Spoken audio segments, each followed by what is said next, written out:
Namaste, everyone. I hope you all are doing great. It's wonderful to be interacting with all of you again. And if you do not know me, my name is Mitali. I am a yoga trainer. Today, I will be taking you all through a very short and a simple sequence that will help with relieving upper back, neck, and shoulder stiffness that very often arises from sitting for too long, working on a computer or working at a desk. And almost all of us have to do that on a regular basis. So, this can cause a lot of problems with the posture. You might find yourself slipping into a bad posture. When you're sitting for long hours, you don't realize that your back has rounded, your shoulders have dropped, your chin has dropped. So, all these are really bad for the posture in the long run.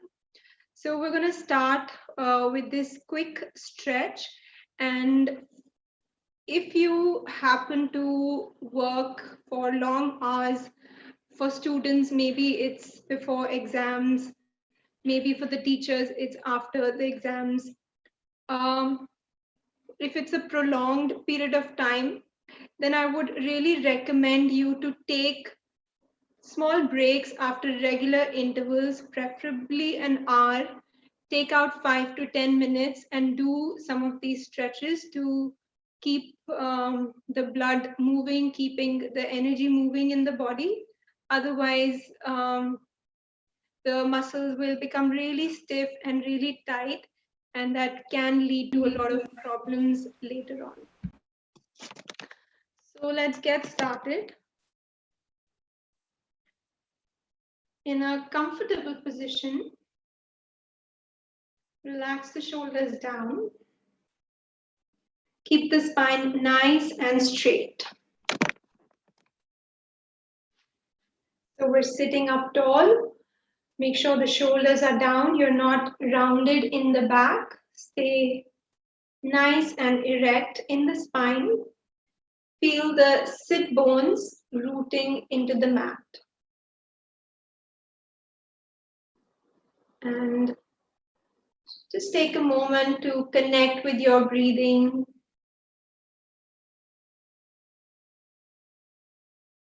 Take a few long, deep inhalations and exhalations through the nose.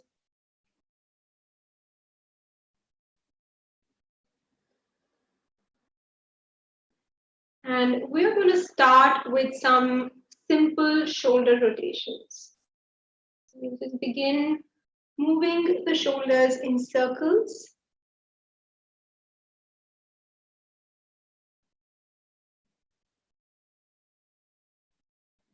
Keep breathing naturally.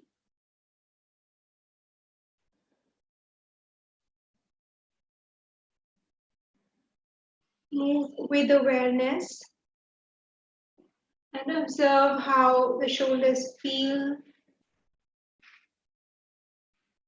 every time you drop the shoulders down. Feel that tension melting away. Let's reverse the direction.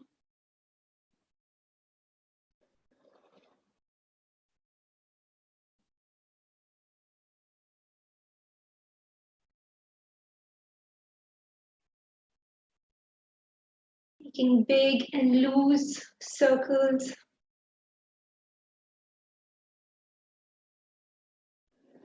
Continue to breathe.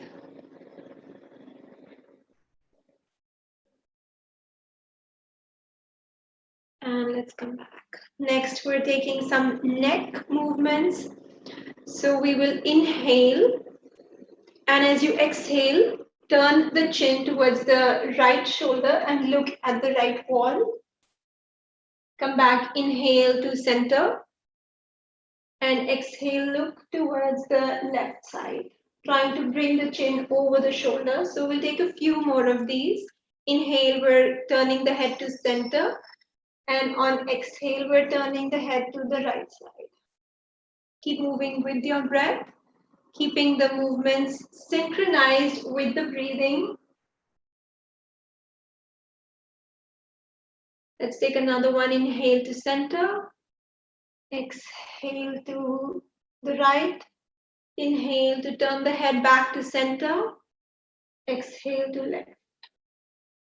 Come back, inhale. Exhale, release. Now moving the neck up and down. Inhale, look up. Drop the head. Feel the stretch in the front of the neck. And exhale, bring the chin down. Look down. Chin towards the chest. We'll take a few more of these. Inhale. Look up. Exhale, look down. Inhale up. Exhale down. Come to a neutral position. Next, we'll make some neck rotations. Again, drop the chin down, look down, and now begin to make a smooth, big circle on the inhale. Move the neck, bringing right ear towards right shoulder. Take a big circle. Exhale, bringing left ear to left shoulder. Let's keep going. Make a smooth circle without any jerks in the neck. Inhale as you lift up. Exhale as you roll the chin down. Let's take one more in this direction, and then we will switch the direction. Inhale and exhale. Now from the left to the right, 3 times. Inhale. Draw a big circle, feeling into those neck muscles. Releasing that tightness and stiffness as we move. Again, remember to stay connected with the breath. Inhale and exhale. And let's come to a neutral position. So keeping the chin in a neutral position, we'll take a quick stretch for the side of the neck. I'm just going to extend my right arm out to the side, keeping the right fingers down. And I'll drop my left ear to the left shoulder. Feel the stretch and extension through the right side of your neck. We'll take the left palm to the right ear, and we will just press the left ear a little closer towards the left shoulder, creating even more space, a deeper stretch through the side of the neck, and hold there for a few breaths. Steady, relaxed breathing. Let's come back. We will switch sides. Let's do the same on the other side. So we'll drop right ear to right shoulder this time. Left fingers are down. Let's take right hand to left ear and just softly pull away from that shoulder. Keep the left shoulder anchored down. When you're doing the stretch, make sure your shoulder is not lifting up. Keep that shoulder nice and relaxed. Take some deep breaths and relax the neck. Let's come back. Inhale, release, exhale. Next, we're going to make a few spinal movements. So I'm just going to turn to the side so that you can really see how the spine is moving. We'll keep the hands on the knees, and we're doing a seated cat and cow stretch. So on the inhale, we will press the elbows back, feel the shoulder blades squeezing into one another, and press the chest forward, lift the chin. As you exhale, round the spine, bring the chin down, look down. Let's take a few more of these. Inhale and exhale. Squeeze the belly, bring the chin down and round through the upper back. Let's take another one. Inhale and exhale. Squeeze in the belly, bring the chin down and come to a neutral position. When you're practicing, you can do a few more of these, as many as you like, to to get some movement in the spine. Next, we're doing spinal circles. So once again, we're going to press the chest forward. We're going to pull the elbows in. You'll feel the shoulder blades plug back towards the spine. And this time, I'm going to begin to make a big circle with the spine. So I'm starting with moving towards the right side. As I come back, the belly squeezes again, and then over to the left side. And let's keep going. Here, you can just allow your spine to move very naturally. Follow the natural rhythm of the body, and we will reverse the direction.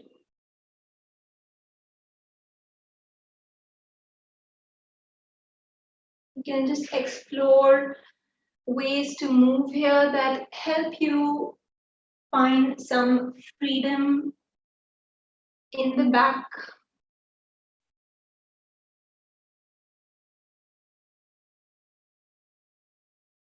And let's come back to a neutral position. One more seated stretch. So for this one, we are going to we will take that right arm up, bend the right elbow, and bring the right palm on your upper back. Keep that elbow facing up. We'll turn the left arm, bending left elbow. Now, let me just turn around. So if your hands meet, you can let the hands touch, or you can even go a little deeper, taking a clasp. But if you find that the hands are nowhere close to each other, that's completely okay. You still feel a good stretch, so you can let the hands stay wherever they are on the back. You can use a prop here. So I have a strap which I will use to demonstrate how you can do this with the support of a prop. You can use anything like a belt or a scarf, anything will do. Hold there. It's a great way to stretch out the upper back, the upper chest. Keep the chin parallel to the floor. Make sure you're not rounding in the back. The chin should not be dropping down. Stay really lifted. Hold there for around 5 breaths, and then you can switch sides. So same thing. You can clasp hands if you're reaching. If you're not reaching, then take a prop. Hold there. Keep that spine lifted and hold for around 5 breaths here as well. Slowly release. The next pose that we will be doing is going to be a chest expansion pose. I will be using another prop. So I have a yoga block here. If you have a block, you can use this. Otherwise, you can just use a book of this thickness would also do. So we're going to come and lay down on the block. So this is really good for helping to open up the chest when you are sitting, or even if you're watching TV, if you are not aware of your posture, you will find the upper back really rounding, the shoulders dropping. So this happens very commonly, which is not good for the back at all, and we want to stay lifted up. You want the spine straight. So I'll show you, I'll give you a quick demonstration of how you can use this. Just keep your block flat, your block or your book flat on the mat. And from here, bring the block somewhere to your middle spine. The block should come to the middle back. And we'll just come and lay down on the block. Bring the head down.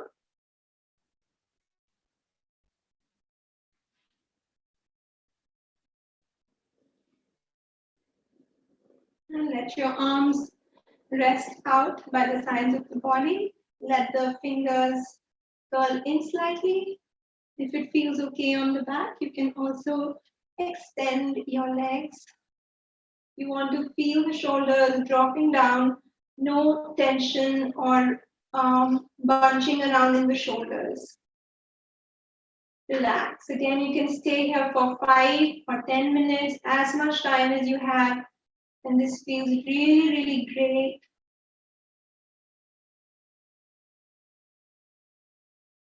Feel that nice spaciousness through the chest, breathing into the lungs. All right, when you want to come out of the pose, bring the feet down. Just lift your hips and you can slide your block away and slowly roll over to the right side.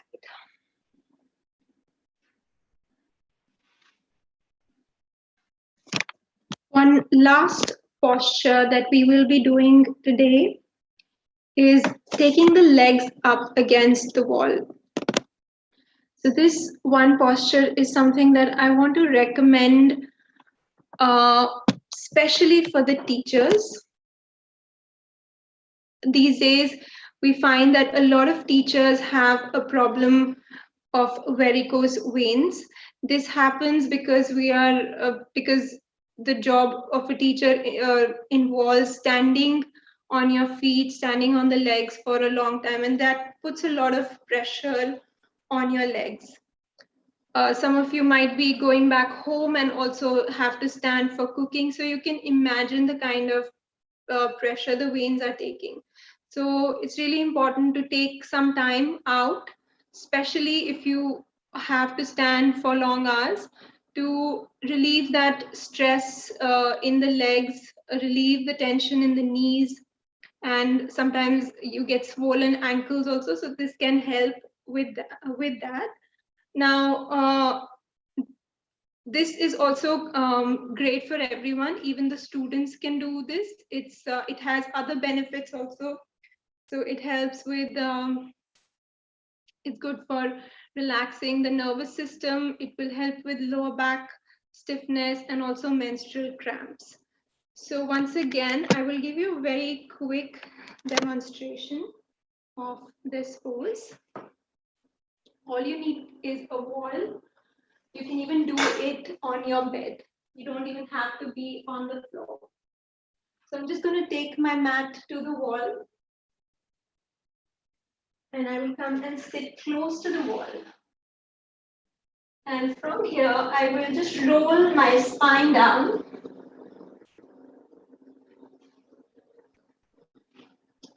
And lift the legs up. You can come a little closer to the wall if that's possible. And just let those legs extend. Arms can be by the sides of the body, or you can even take your arms up.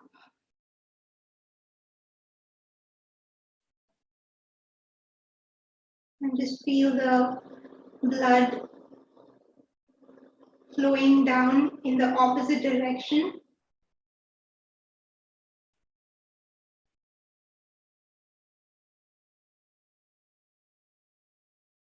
Feeling the blood circulate in the legs. Again, you can take as much time as you have here. 5 to 10 minutes is good.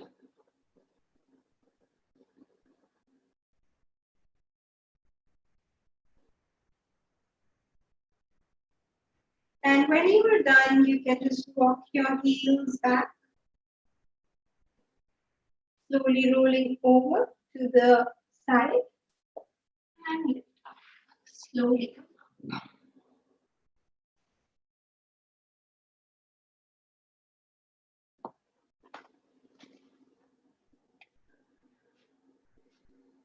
Okay. These were a few stretches, very simple moves that you can do on a regular basis. I hope it was helpful. We're going to end the session with some pranayama. So again, find a comfortable seated position. Let your shoulders relax and drop down. Keep the neck long. facial muscles soft. We'll take a few deep cleansing breaths. So let's take a big breath in through the nose. Exhale through the mouth.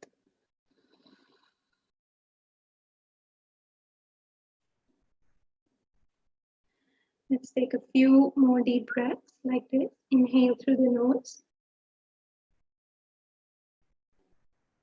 Let it out of the mouth.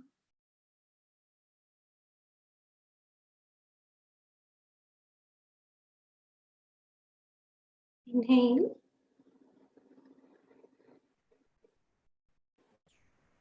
Exhale.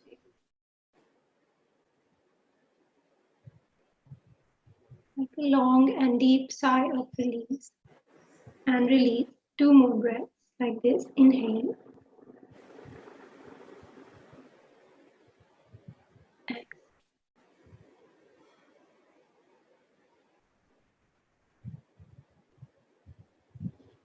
Inhale.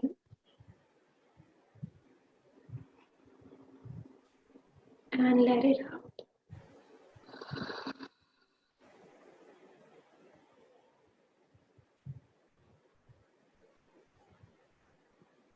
Next, we will be practicing full yogic breathing.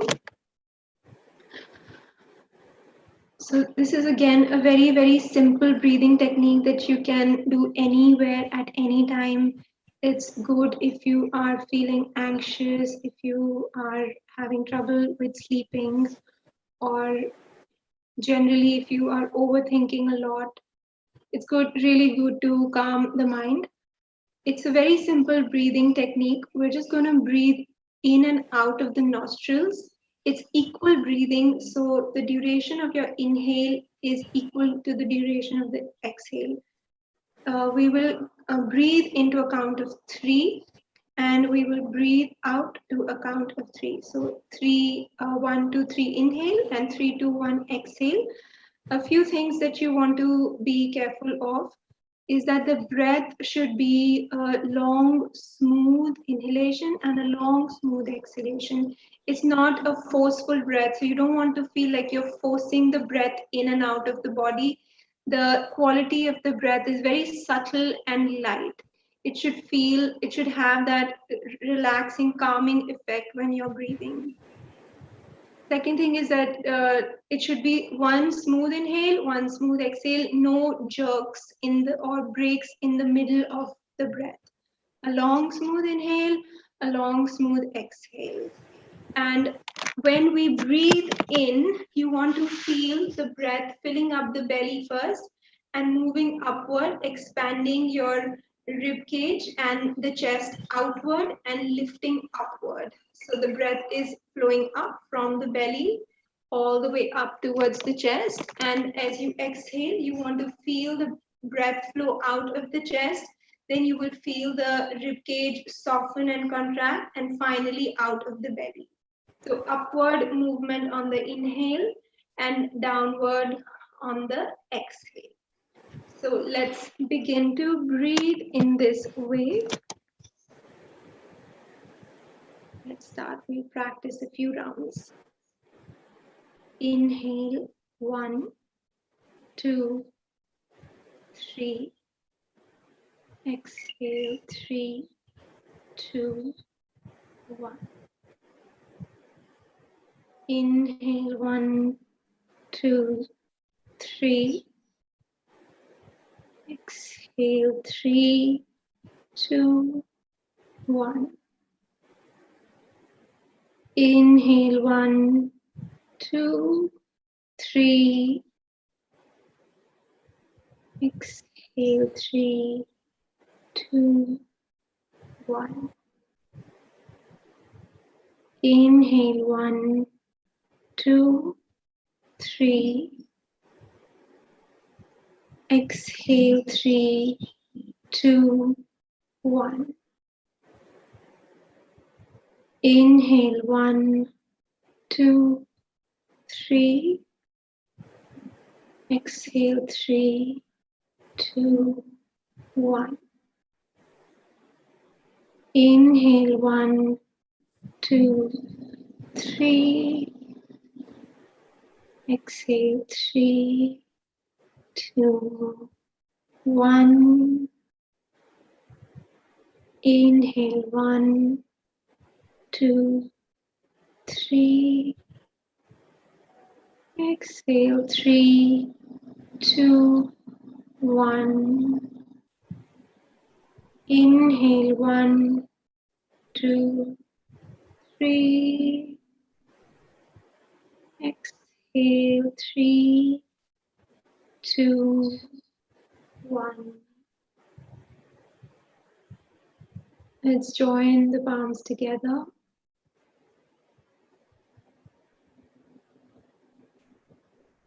Feel the mind becoming empty and quiet.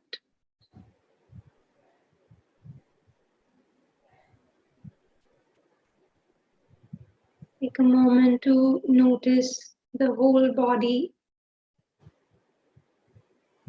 from the head till the toes.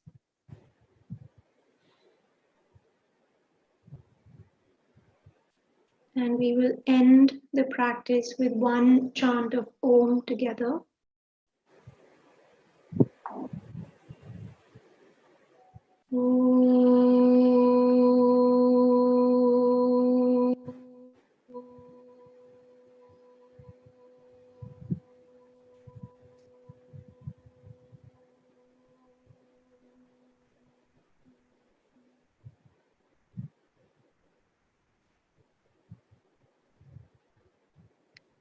Thank you so much. I hope this session has helped all of you. Thank you. Okay, thank you so much, ma'am, for this beautiful and tranquil yoga session. It was a pleasure having you, and definitely we are going to adhere to the routine which you told us today. Thank you, ma'am. Thank you.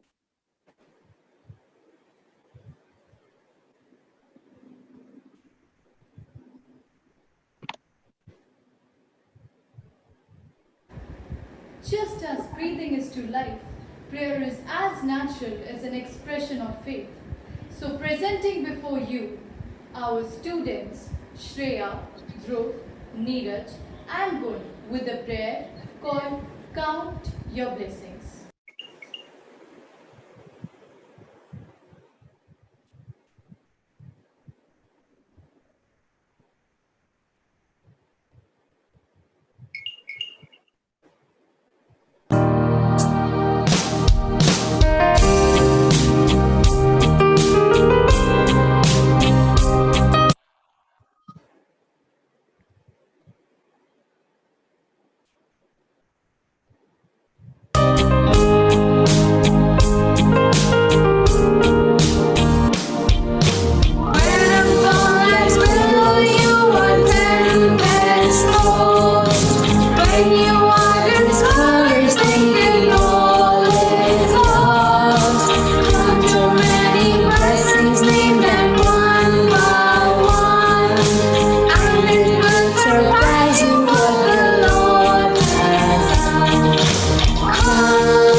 Now, I would like to call upon my teacher, Ms. Rishu, for the introduction of our guest, Dr. Neetu Talwar, who is a very proficient pediatric, a very proficient and senior consultant in pediatric pulmonology.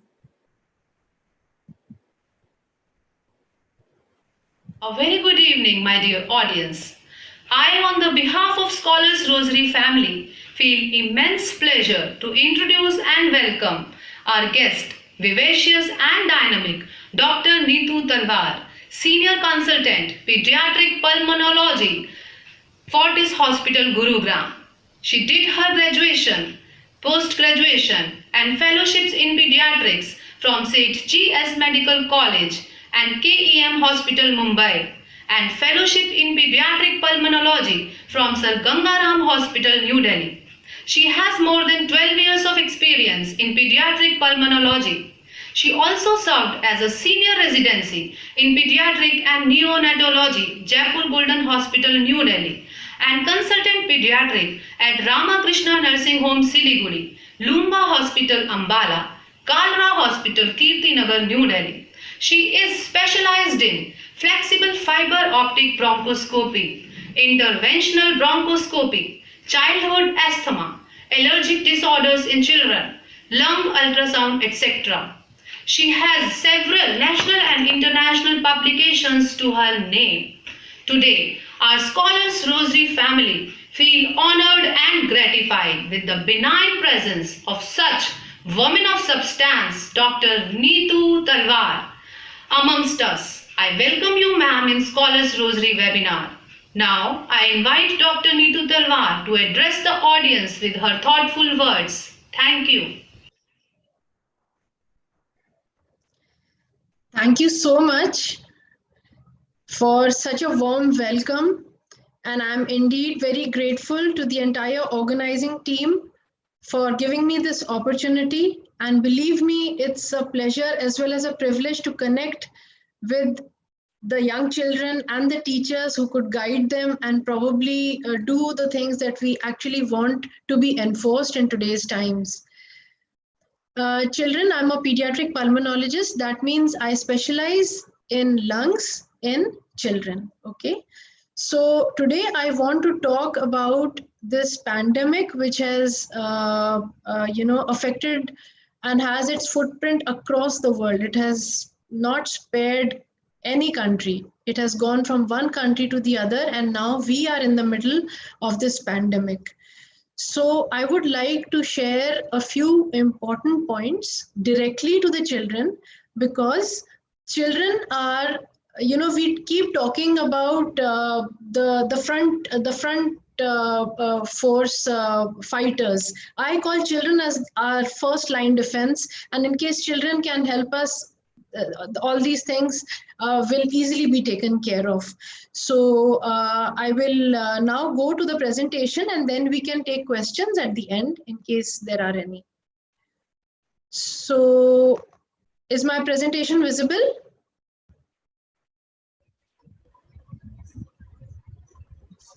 Yes, ma'am, it's visible. Okay. So what is COVID-19, this terrible infection, and how it has come about? So what you're seeing in the first diagram is that virus, which is causing all this problem across the world. So coronavirus or SARS-CoV-2 is what it is called. But in reality, it is not this beautiful diagram. It is something like this. It has come to infect us, and infections are a part and parcel of life. Problems are a part and parcel of our life. It makes us stronger. But this wants to do a little more. It's harming all of us. And they are coming in lots and lots of numbers. Okay?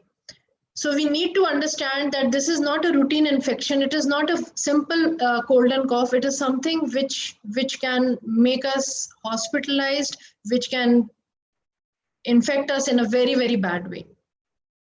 But there is something which is very good about this infection, about this virus. What is so good about it? It is scared. It is scared of children. You know, the newborns, I've never heard any newborn getting affected. And there was just one newborn in UK and he was discharged and there was no problem. This virus is scared of children. It does not infect children. And even if it infects, those are very, very mild cases. In our hospital also, we have admitted a few cases, but they've all gone home. None of them required ICU admission. None of them required a little more than a little bit of oxygen. So I want to take this opportunity to tell you that children are so strong. You don't have to be frightened of this infection at all. Okay, you are very strong. Nothing will happen to the children and they are not going to get affected at all. But we can be carriers. We can pass the infection. We can carry the infection not getting affected, but we can pass the infection to our parents, to our grandparents, to our brothers and sisters, and to whosoever we can come in contact with. It is just like, you know, the game of passing the parcel. For example, if this child has the virus, this child does not have the virus, this child does not have the virus, but in case the parcel is being passed, then the entire chain is passing it. And in case this child for some reason is low on immunity, she will get the infection and then transfer it to people at home. And they are the ones who are vulnerable, our grandparents, the elderlies, any pregnant ladies, those people are the ones who will finally get affected. Hence, we have to understand that this is why children become very important in the transmission chain. Okay? So now we know that nothing can harm us, children. Okay? We are the strongest. So we should become the protectors. We have to protect our families. We have to protect our seniors and give a punch to this virus from all the sides and to come out of this pandemic as winners. Just like we give our exams, we know that the exam is going to be held, for example, on the 12th of July. So we have the time, we prepare for it, we revise, we do question papers, and then we try to do the best that we can. So it is the same thing. This virus is like an exam for all of us. Because other countries have already been affected, we know what all it does and what all we can do to prevent the spread. Hence, we have to prepare ourselves and do everything possible so that we can win at the end.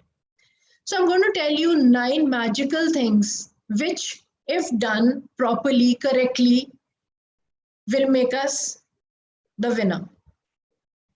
And we winning means our city winning, means our country winning, and we become leaders, the world leaders. That how the children have helped and how they have not allowed this virus to go to the proportions where it has gone to in other countries. So the first thing that we have to remember is stay at home. Okay? Bahar ghar se nahi nikalna hai. The infection is all around. It's in the air. It's in the droplets. मान लो अगर घर के बाहर कोई भी नहीं है मगर सुबह कोई आया था आपको कोई सफाई करने वाला या whatever, तो उसने खांसी करी है, the droplets are hanging there for 4 to 6 to 8 hours. They are hanging there. So unless it is very, very required, unless your parents tell, please don't insist, please don't go out. आपके parents, आपके mummy papa भी work from home कर रहे हैं. Everybody is at home, they are working, we all understand each other, and we are all working from home except doctors and certain special special occupations which have to go out so that others are protected. So you also sit with them and utilize this time to have a good family time and to get 1:1. ऐसा time कभी ना आया था और कभी भी नहीं आएगा where everybody is forced to stay at home and we can bond with each other. So please stay at home. That is the number one rule. ठीक है, तो आप अपनी बुक्स के साथ, अपनी गेम्स के साथ कहीं पे भी बैठ सकते हो, सोफे पे बैठ. इट्स सो नाइस, क्लासरूम की जगह हम सोफे पे भी बैठ के ऑनलाइन क्लासेस अटेंड कर सकते हैं, हम कुशन लेके बैठ सकते हैं, हम चेयर पे बैठ सकते हैं, डाइनिंग टेबल पे बैठ सकते हैं. We can create corners in the house, we can decorate our table with flowers and make it a enjoyable experience. Okay, so like I told you, कोई डर नहीं है, there is no fear. And we should utilize it as an opportunity, and we should enjoy with whatever is available to us. So create your own space, वहाँ पे अपनी books रखो, and remember कि हमारी जो core responsibilities हैं, हम बच्चे हैं, पढ़ाई is our core responsibility. ठीक है, that should not suffer because of these times. सारे स्कूल्स बंद हैं, सारी टीचर्स आपको ऑनलाइन टीचिंग दे रही हैं. The government is with us, they are all telling us because they want to save us from bad infections. मगर हमको we should utilise it to enhance our own selves. तो हमारी जो पढ़ाई लिखाई है, हमारी रीडिंग की हैबिट्स हैं, वो हम बिल्कुल भी जाने नहीं देंगे. Okay, we can make use and develop our reading skills and interesting books, and they can help us. The second important thing is, please don't touch anything unnecessarily, because अगर touch करोगे तो ये वायरस आपके nose, आपके eyes और आपके mouth के साथ अंदर जा सकता है. Remember, there are only 3 routes. इसीलिए हम इन्हीं को अगर बंद रखेंगे. For example, I want to tell you कि रात को आप दरवाजा बंद करके सोते हो ना, क्यों सोते हो? ताकि कोई चोर नहीं आ जाए, कोई अननेसेसरी जानवर या बिल्ली नहीं आ जाए घर के अंदर. And every day you do it, है ना, क्योंकि एक दिन भी खुला छोड़ा then you are at risk. The same way आपने पूरे टाइम अपने आईज, नोज और माउथ को ढक के रखना है ऑल द टाइम, क्योंकि दरवाजा खुला तो there is a very high chance कि ये तो बिल्ली वगैरह नहीं है जो बड़ी सी दिख जाती है और आप जंप कर सकते हो. This are tiny tiny droplets, they are microscopic, they will just float into your system and cause harm. So the eyes, the nose and the mouth have to be protected. Mobile phones, अगर आप mobile phone use करते हो, parents आ रहे हैं, वो बाहर भी जाते हैं, these become gadgets which can transmit the infection. So unnecessarily use of mobile phone should not be there. Money, paper money, coins, all this can make you transmit the infection. Doorknobs, doors, all these have been told to you. I just want to reinforce these things so that you remember that this is a magical thing which will protect you. You have to stop the entry into your system at any cost. And अगर कुछ घर से बाहर जाना है, wear gloves and go. Then you can touch whatever you want to. And then you discard the glove into the dustbin in a very safe manner, and then you're protected. Okay. The third magical thing is a frequent hand wash. आपने हाथ धोना है, हाथ धोते रहना है. ठीक है, every 2 hours, 3 hours, wash your hands properly. You know the steps of, I'm sure your teachers would have taught you the steps of hand wash. ठीक है, बिकॉज अगर आपने हाथ जल्दबाजी में करा, एटलीस्ट 20 सेकेंड्स के लिए आपने हैंड वॉश करना है. अगर हैंड वॉश नहीं है, the schools would be reopening maybe after 1 month, 2 months, 3 months, 6 months, whenever the schools reopen, you have to carry sanitizers with you. This infection is going to be there. ये अभी 6 months, 1 year, 2 years तक रहेगी. We have to make all these things a part of our life. So carry your sanitizers with you. Clean your hands at least 20 seconds. ऐसे नहीं कि आपने drop डाला और क्विकली हैंड ये करा और फिर साइड में रख के फिर खाना खाना शुरू कर दिया. You have to use it for 20 seconds, which is alcohol based. Okay, and hand wash also for 20 seconds. जो छोटे बच्चे हैं उनको बड़े बच्चे हेल्प करें, या स्कूल में तो और भी लोग होते हैं, घर में और भी लोग होते हैं. And we have to inculcate these good practices. Okay, many are available in the market. Now this video, अगर ये video भी आप समझ लोगे तो the main purpose is solved. ये देखो, the video shows कि हम एक छोटे से साबुन के the ink, you think that it is a little bit of soap which is there, and how we are going to clean our hands so that the entire hand becomes black. ठीक है, तो हमने soap लगाया तो सिर्फ हमारे हाथ के आगे वाले हिस्से में लगा है, वहां से इन्फेक्शन गया है. Then we are interlocking the fingers ताकि वो बीच की जगहों से इन्फेक्शन गया, मगर पीछे की जगहों पे तो साबुन लगा ही नहीं. तो अब हम क्या करेंगे, पहले एक हाथ से दूसरे हाथ को मलेंगे, फिर दूसरे हाथ से पहले हाथ को मलेंगे. But still there are areas in which the infection can remain. So we have to now clean the tips of the finger. See how the video is nicely showing that you have to interlock and then rub them against each other, but still the thumb is totally normal in color. Now we are going to rub the thumb one by one so that those areas are also clean. But that does not make us safe. The tips of the fingers have to be in a screw-like motion, have to be cleaned. Okay, and last of all, the wrist.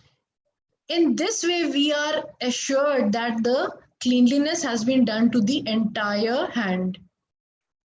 I hope this video has been seen and understood by everybody. Okay, this is the way you're going to henceforth wash your hands each and every time. The next is social distance. I'm sure all of you know कि at least 2 meters या 6 feet की दूरी हमने रखनी है.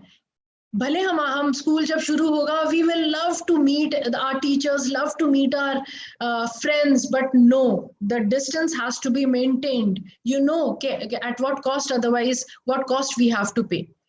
Wherever you are, even if you are out in the PT, in the school ground, in the marketplace, outside the home, in the lift. See, this is how we advise you that in case this is the lift, this area has to be kept empty. And 1, 2, 3, 4, 5, 6, 7, 8, 9. 9 people can stand because this is a huge lift. Otherwise, we have lifts in which only 4 people can stand. And how are they standing? They are facing away from each other. They are facing the wall. Okay? And they are not talking to each other. They are not chatting because lift is a closed area. The virus will otherwise enter your system.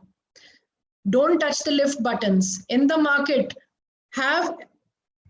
when you're going with your parents, for example, आप market जाते हो, अभी malls भी खुलने वाले हैं, market भी धीरे-धीरे सब हो जाएगा. This child is wearing his mask. He's having gloves on his hands, and he's seeing to it that not many people are there. Only then he is entering. So please always keep that distance. The fourth thing, that is wearing a mask at all times. And mask means ऐसे नहीं कि आपने लगा लिया and it is loosely fitting, because side से virus नहीं तो आपके अंदर चला जाएगा. It has to be a well-fitted mask which covers the nose as well as the mouth in a very nice way. So जो strings होते हैं आपने tightly बंद करना है. तो ये area and ये area बिल्कुल properly बंद होनी है. यहाँ से it has to be fitted very properly and everybody has to wear it.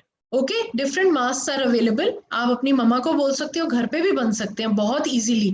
कोई भी कपड़ा ले लो, साफ कपड़ा, and उसको 3 layers में, 3 layers अगर कपड़ा होता है, then it will filter properly. और इसको अच्छे से fit करना है. See how this child is first cleaning his hand. Okay, पहले आपने clean करने हैं अपने hands, फिर mask को उठाना है, फिर mask को लगाना है, फिर उसको stretch करना है in an up and down manner. And then he is fitting it over his nose so that it fits tightly over the nose, and then he's ready. This is the way you have to wear your mask. So जब आप school आएंगे तो mask के साथ आना है, and you have to wear a clean mask. Don't touch the outside of your mask, and you have to discard it in the bin at the end of the day. And change it. मान लो बीच में आप खराब हो गया, you have to change it. Okay, whatever the age, छोटे बच्चों, बड़े बच्चों, they all have to wear a mask. The next important thing is a cough and a sneeze etiquette. आपने स्कूल में बहुत सारे etiquettes, good morning, good afternoon, thank you, sorry, ये सब आपको सिखाए जाते हैं. अब से एक नया corona virus has added many things to our life. So one of that is how to sneeze and how to cough. So देखो, ये बच्चा छींक मार रहा है, ये खांसी कर रहा है, and all these droplets are going and they are getting suspended. ये इतने लाइट होते हैं, they will be all in the air. Okay, so whenever you're sneezing or coughing, use a tissue paper so that it is not into the air. Otherwise tissue paper नहीं है, अचानक से छींक आ गई, so आपने elbow के अंदर, कपड़े के अंदर, ये नहीं कि नीचे आप कर रहे हो तो नीचे की हवा कंटामिनेट हो रही है, एल्बो के अंदर आपने स्नीज करना है, and you have to clean. And this girl देखो, ये भी पूरी खांसी कर रही है, and it's all going all over. Yeah, this is right, and then she's wearing a mask. So whenever you are you have to cover your mouth and nose while you're coughing or sneezing. Dispose that tissue, don't throw it here and there, dispose it into the dustbin. And मान लो dustbin तब नहीं है तो अपने हाथ में पकड़ो और बाद में आप डिस्कार्ड कर लो जब जाते हो उधर. तो then you wash your hands with soap and water, and then again wear a mask if you are, अगर आपको खांसी सर्दी लग गई है, if you are having an infection, then tell your mom and wear a mask all the time. About food, say no to junk food. आप घर के अंदर यू नो के बाहर के लोग नहीं आने चाहिए, सो डोंट मेक अ फस.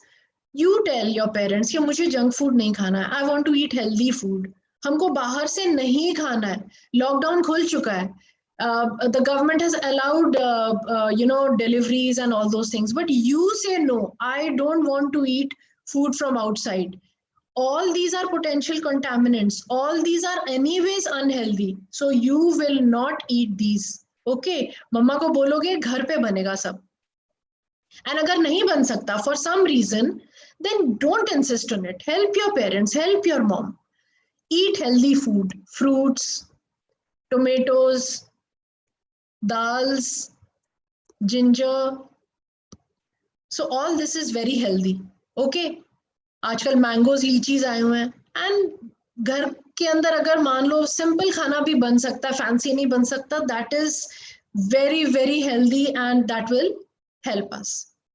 Then always have positivity around you.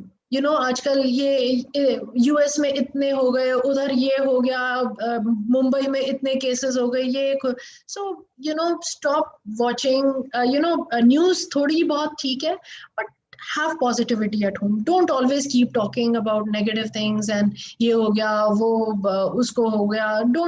See, I don't even want to talk negative things. Watch comedy, watch cartoons, watch Discovery Channel, enhance your knowledge, and have a good time. You can use this to inculcate good habits like drawing, painting, singing, reading, cooking, dancing. You can have YouTube पे कितना अच्छे dance videos हैं. Have a good time. Okay, इधर आपको 3 बच्चे दिख रहे हैं, but they are all having a distance from each other. Okay. Indoor games, we have forgotten about Ludo and Samp CD and Carrom board. This is a good time to involve your grandparents. Imagine सबके साथ सारी family बैठ के खेले and have a good time. Have positivity. Do exercise. Okay, pranayam, salutation to the sun, and it will make you feel very good. It will give you positivity. अभी yoga discuss किया था. Don't just watch it and forget about it. Practice it every single day. Okay, whatever simple exercises you can do, you must do. Meditate. अपने अंदर inward, you should go inward and just think about things. Let thoughts flow and just meditate. Close your eyes and just be with yourself. Okay, that also will give you a lot of strength, inner strength, because this is what is required now. Mummy अगर आपको इतना काम करती है, अगर डांट देती है, don't feel bad. Okay, so this will give you the inner strength that we are looking for. And the most important thing, help at home. Okay, any little thing, glass उठा के रख दो, पानी की bottle भर दो. Every little thing is important. Okay, We have to kill the virus. We have to, you can do cleaning, you can do dusting, you can, अगर आपके छोटे भाई बहन हैं, you must teach them. You can help your mother with chopping. You can flower the flower pots. अगर flower pots नहीं है तो आप कुछ भी आप एक pot में या कोई भी बर्तन में you can use seeds and rajma हो गया, anything you can, and watch it flower. It will be so good. You can yourself cook, and why not? You can even do the dishes. You can at least wash your own plate. Okay? Dusting. Be the kid of the family. अब तक हम बोलते थे head of the family. अब से word आएगा kid of the family. I am going to make an Excel sheet और टिक टिक करते जाना कि सबने मास्क पहने हैं कि नहीं, सबने हैंड वॉश करा है कि नहीं, सब करेक्टली हैंड वॉश करते हैं कि नहीं, सैनिटाइजर्स खत्म तो नहीं हो रहे हैं घर के अंदर. देन जो भी बाजार से आ रहा है, ब्रेड आ रही है, whatever it is it being are you using the sanitizer and are you cleaning the outside of everything or no? Are there gloves in the house or no? So you take charge. Like I told you, you are safe. Nothing will happen to you. So you take care of the parents, you take charge of the family. And just two more things. Show that you care. Hug your mom. It makes, I mean, एक awesome feeling होती है. And you know, सारी थकावट चली जाती है. Just hug her. Just tell her that you love her, your father, your grandparents, and look at the smile on their faces. जो भी परेशानी उनको हो रही है, they are the fighters who are, you know, taking care of the food, taking care of the supplies, taking care of the house, taking care of the cleanliness. All that will melt away. You must do it at least once a day. Okay, जैसे brush करते हो वैसे ही every day you go hug your mom and say I love you so very much, and I'm so thankful to God that I have you. And pray every day. आपने सुना ही होगा ना, बच्चों की prayers तो भगवान सुनते ही हैं. Pray for ourselves, pray for our parents, pray for our family, pray for our neighborhood, pray for the city, pray for the country, pray for the world, pray for everyone. कि खत्म हो ये and we come back to our normal way of life. With that, I come to the end, and I want to thank you children for listening to me. If there are any questions, I would be happy to take it.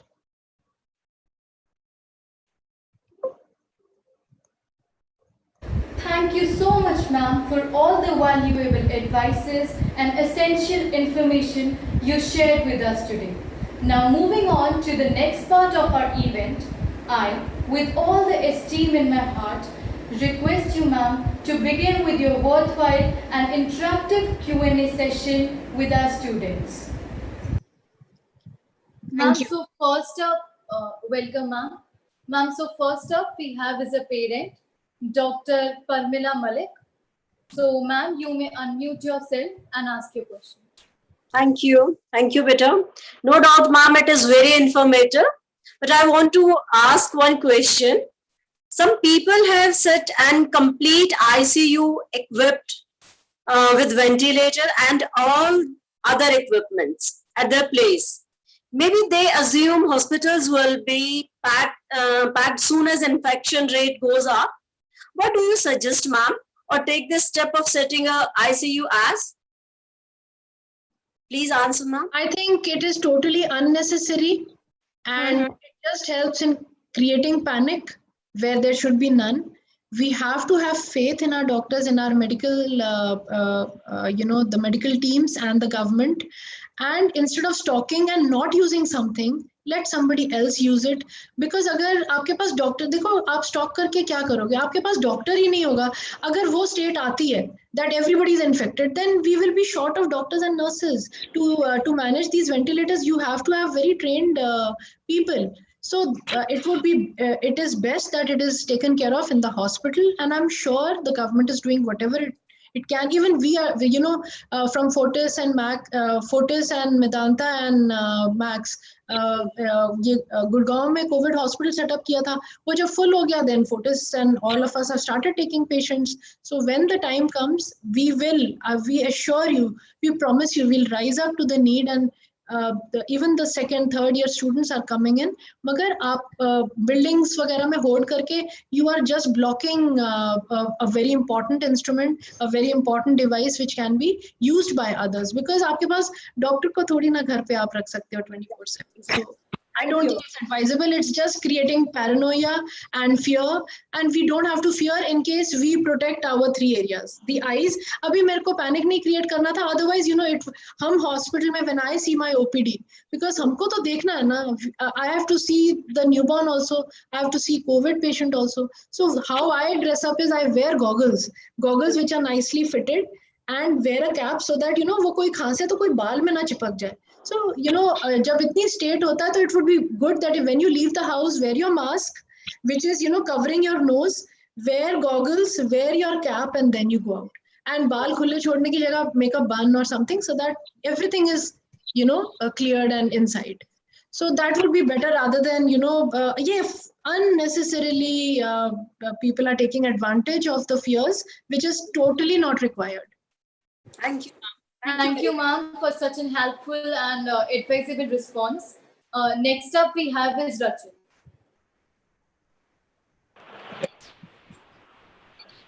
Hello. Rachit, you may unmute yourself and ask your question. Yeah. Good evening, ma'am. हाँ बेटे.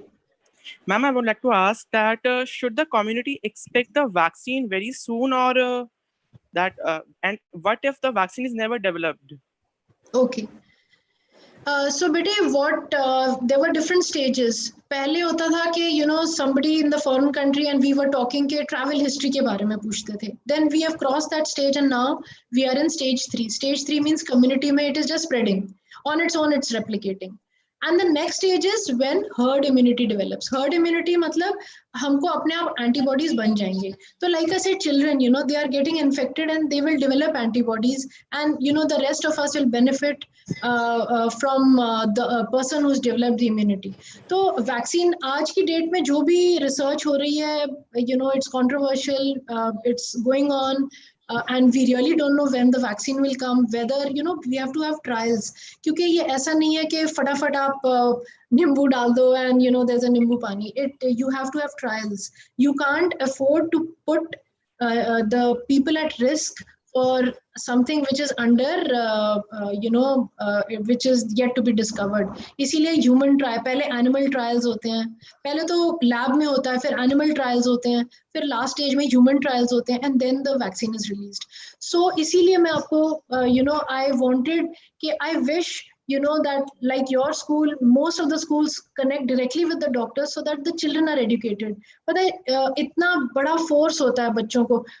I know whenever there is a newborn, I say I tell the sibling कि बेटे आपने देखना है कि सब लोग हाथ धो के बेबी को हाथ लगाएं या सैनिटाइजर से ही बेबी के पास जाएं. And rest assured, कितना ही कोई बुजुर्ग आ जाए, कोई भी आ जाए, they will just follow your instructions. So that way, अगर आप ये 9 things follow करते हो, then you don't have to feel scared, because as it is, बहुत ज़्यादा mortality India में अभी तक नहीं है.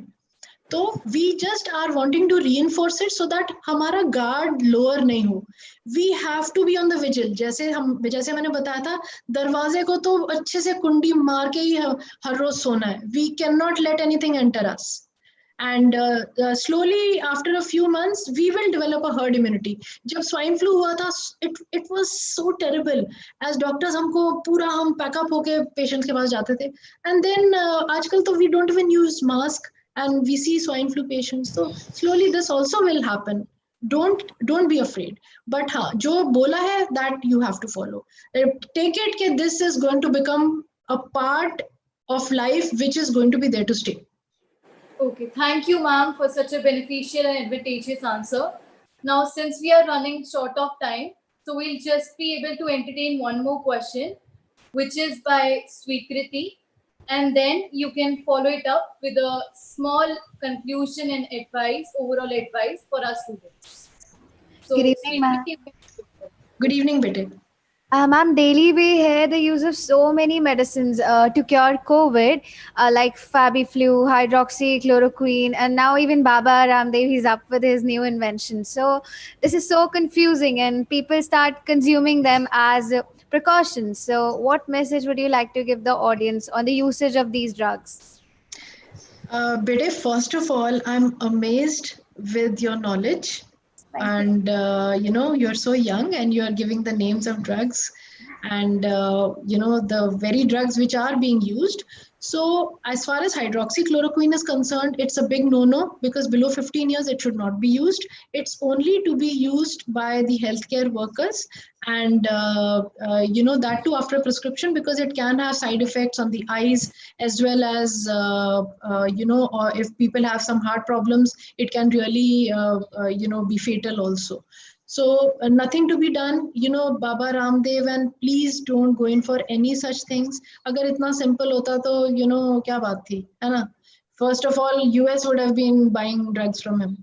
I don't want to say anything against anybody, but yeah, vitamin C, what all things I've heard, vitamin C khana chahiye, suddenly vitamin C short ho gayi hai. Nothing of that helps. It's only those 2-3 things. Apne nose, eyes or mouth bacha ke rakhne hain. That's it. And as far as the antiviral drugs are concerned, only to be used in the hospital under supervision. These are very dangerous drugs. They can be, they themselves can become a problem to your body. So they are not to be used at all. At your level, you can have good healthy food. If you want, for the general well-being, you can have vitamins and all, but don't think they're going to protect you against the virus. No. Thank you, ma'am. Thank you so much. Thank you so much, ma'am. It was pleasure having you amongst today and all the important information you gave us. Thank you so much.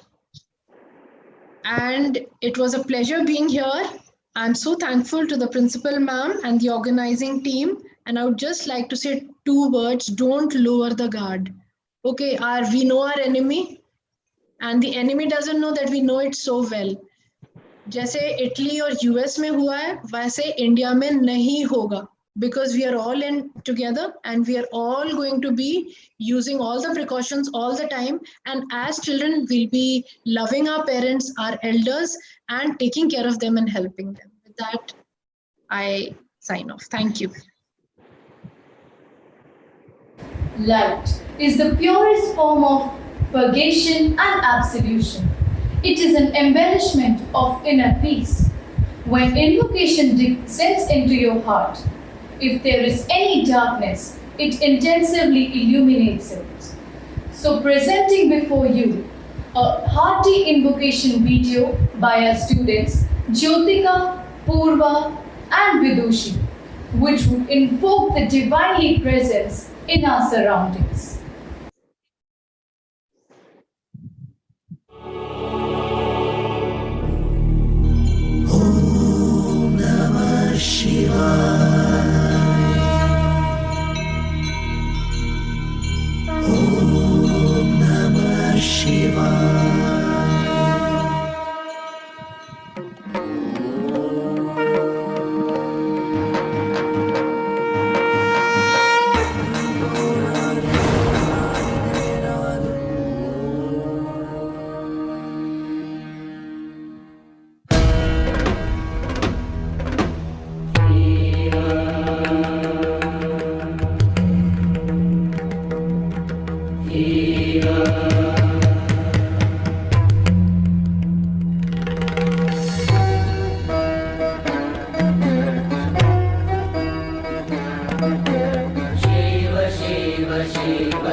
Now I humbly request our Honorable Principal Ma'am to present a gratitude and introduce our audiences to the insights of the program.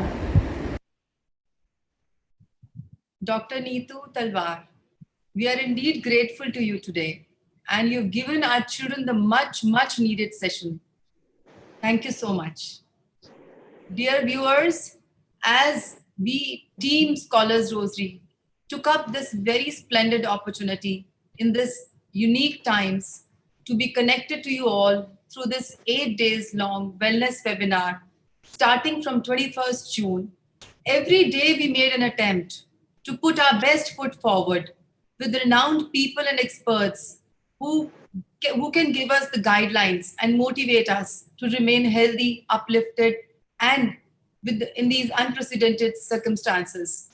We as Scholars Rosary family have committed ourselves to the vision of raising aspirations and enriching partnerships, and we place a strong emphasis on working with parents and community, enabling all students to maximize their ability, ambitions, and academic potential in everything they do.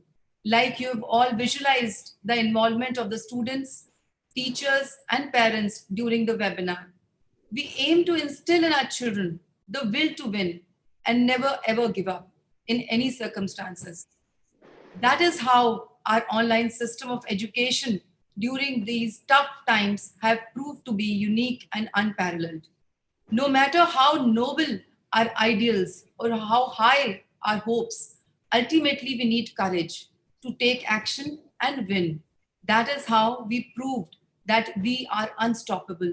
And with the current scenario, we took up the lead in organizing this very first and one of its kind wellness webinar to help not only our students, parents, and teachers to benefit, but bring about a productive change in our communities, where we are losing hope with each flashing news on the TV channels.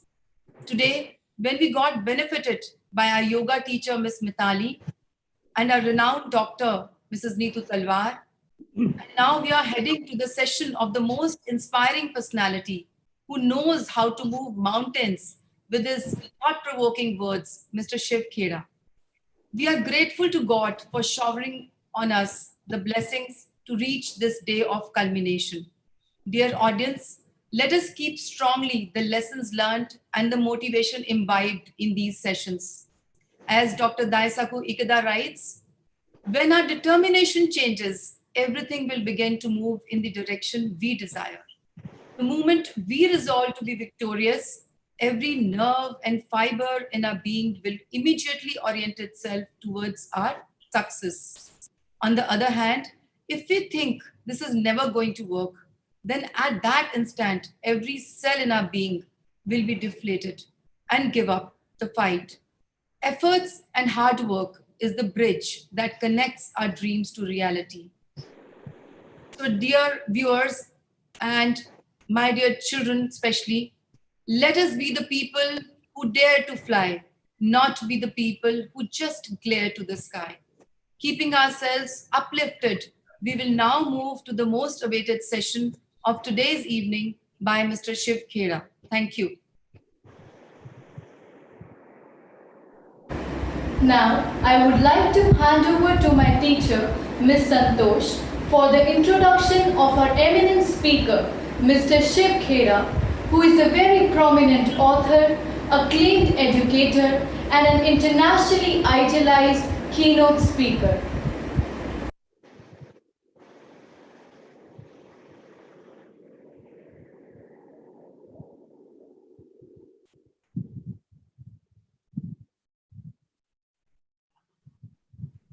Hello everyone. There is a man whose words are ocean of hope and optimism. Yes, he is none other than Mr. Shiv Khera, who is an author, educator, business consultant, and a successful entrepreneur.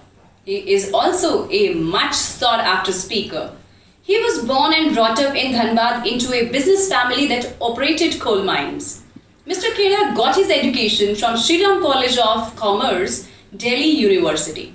In 1998, he came up with his first book, You Can Win, which turned out to be his bestseller book.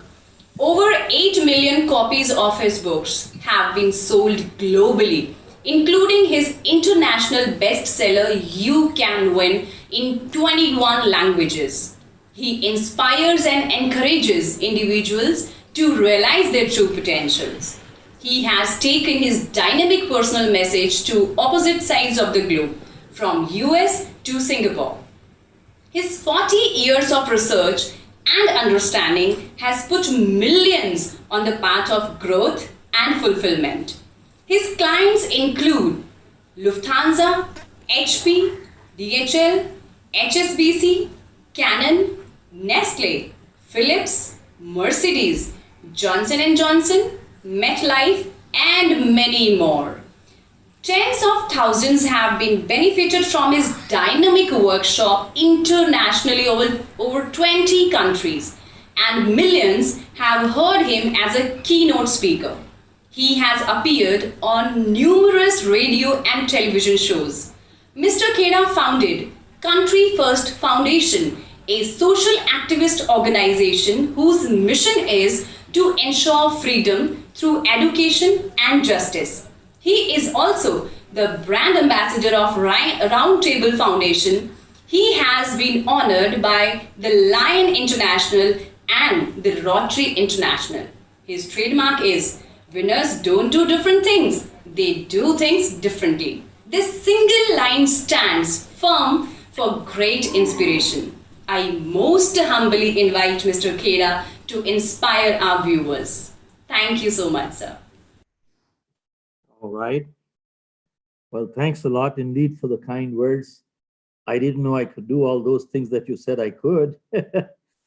And at the outset, I would like to thank Mrs. Preeti Gugnani for feeling that I'm worthy of coming in front of all of you. I'm so grateful to you, ma'am.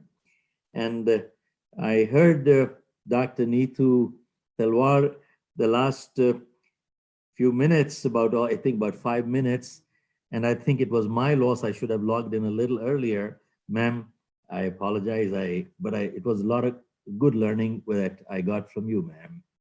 And I can only say I hope you stay with us till the program is over. I mean, I'll be grateful if you could, ma'am. And Mrs. Gugnani, I do realize I have about, you said 50 minutes, but maybe I have failed. I don't know, sometimes I don't know how to cut short. So if I go a little bit over, do I have your permission, ma'am? Yes, sure, sir, certainly. You have the full privilege, sir. Please. All right. Now, with that, let me first make a disclaimer. In today's scenario, I don't know of anybody who has all the answers. I don't think anybody has the answers. Certainly I don't. And you see, we have titled our program as Turn Setbacks into Comebacks. And in the last 4 weeks, almost 500,000 people have logged into our programs. But the reason we put this as a title was, I've had 3 major setbacks in my life, major.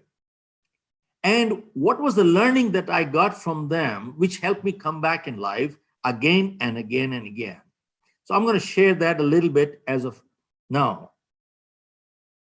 My academics are, I'm a BCom 3rd division, I failed in my 10th. That's my academics. I was the backbencher troubling the front benchers. In fact, in my 8th grade, out of 6 or 7 subjects, I failed in all except one. So my principal called me and said, Shiv, you're paying too much attention on one subject. And out of the 28 kids, I was number 27 because the 28 was absent. No kidding. And my principal used to call my parents and tell them, get this kid out of the school. He's one kid who's going to bring the average of the school down. So I was bringing the average down. So anyway, that's my academics. Now, I'm not advocating that by any standard to anybody here. And I come from a business family. We had coal mines, close to 1,000 people working, and the mines got nationalized. The government took over. And right from being a mine owner, we came on the street. Street means street. Some people had money, we did not. My father had died when I was in college. We were left with the liabilities and the assets were gone. And I was married just 4 weeks then. And I remember a year later, my daughter was born. And I sold some of the last piece of my mother's jewelry to get released from the hospital. I did not have $10 to buy milk that night. And that's, I know what that pain is when you don't have $10 to buy milk. And then I tried my hands on 3 businesses with no money and I failed in all 3. Finally, I left India in 1975, went to US. Initially went to Toronto. We were sleeping on the floor. And I started life with a bucket in my hand, washing cars door to door for 1.5 to 2 years. I was washing cars. Daytime, I was washing cars. Evenings, I was selling vacuum cleaners. And totally by accident, I got into selling life insurance. And where I had a rough start, my manager was about to fire me. But there were some turning points which I will share, which changed my life from there. Thereafter, I started performing. Moved on to the US, got into 3 businesses. I bought out a company out of California, 1984, started the New Jersey operation with no clients, and I sold my company with close to 500 clients for a decent sum. Now, this is where I'm going to share with you what got me back up in life. And that's really what the whole thing is all about. Okay, now, this crisis is invading one city after the other, and it has covered the whole world. Overcrowded hospitals, not enough supplies, orders are getting canceled, factories are closing, unemployment going up, death rate going up. This has literally shaken up the whole world. Now, with that, people are feeling uncertain, unpredictable. Nobody knows what is the finish line. Nobody knows what is the finish line. Therefore, people are feeling very insecure. And that insecurity is leading to stress, anxiety, frustration, depression, and even anger, all put together. This is what people are feeling today. True, Mrs. Gaglani? Is that right, ma'am? Yes, yes, sir. This is what people are feeling today, and that's really what I'm looking to address. Now, I learned one thing: all stress is not bad. In fact, stress is both normal and natural. In fact, I just addressed a whole program for medical doctors in US, and I'm doing one in UK. Are you aware that medical doctors in UK are facing 85% or are suffering from deep stress? And 45% from depression, doctors, medical doctors. Now, we need to understand all stress is not bad. It is normal and natural. We cannot avoid it nor deny it. And if we do deny it, it comes back stronger and longer. Now, it is the stress that makes us perform. See, look at the athlete at the Olympics.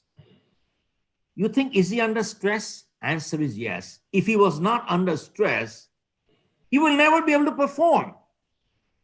Same thing at the race course. I'm sure people have not been there, but if you've seen in the movies at the race course, have you seen those thoroughbreds? The thoroughbreds, before they get into the cabin, they're all edgy. They're jumping like this. Why? They're under stress. And they put them into the cabin, and the moment the bell rings and the door opens, bang, they shoot. They perform. Now, that is a thoroughbred. But if you take a jackass to the race course, the jackass is so cool. He's not edgy. He's not jumping up and down like this. He's so relaxed. But then that's a jackass. He will remain a jackass. He never performs like a thoroughbred. Now, this statement is very important. Stress is the price we pay to be a thoroughbred in life. I repeat, stress is the price we all pay to be a thoroughbred in life. Now, stress all of us can handle. what we cannot handle is chronic stress.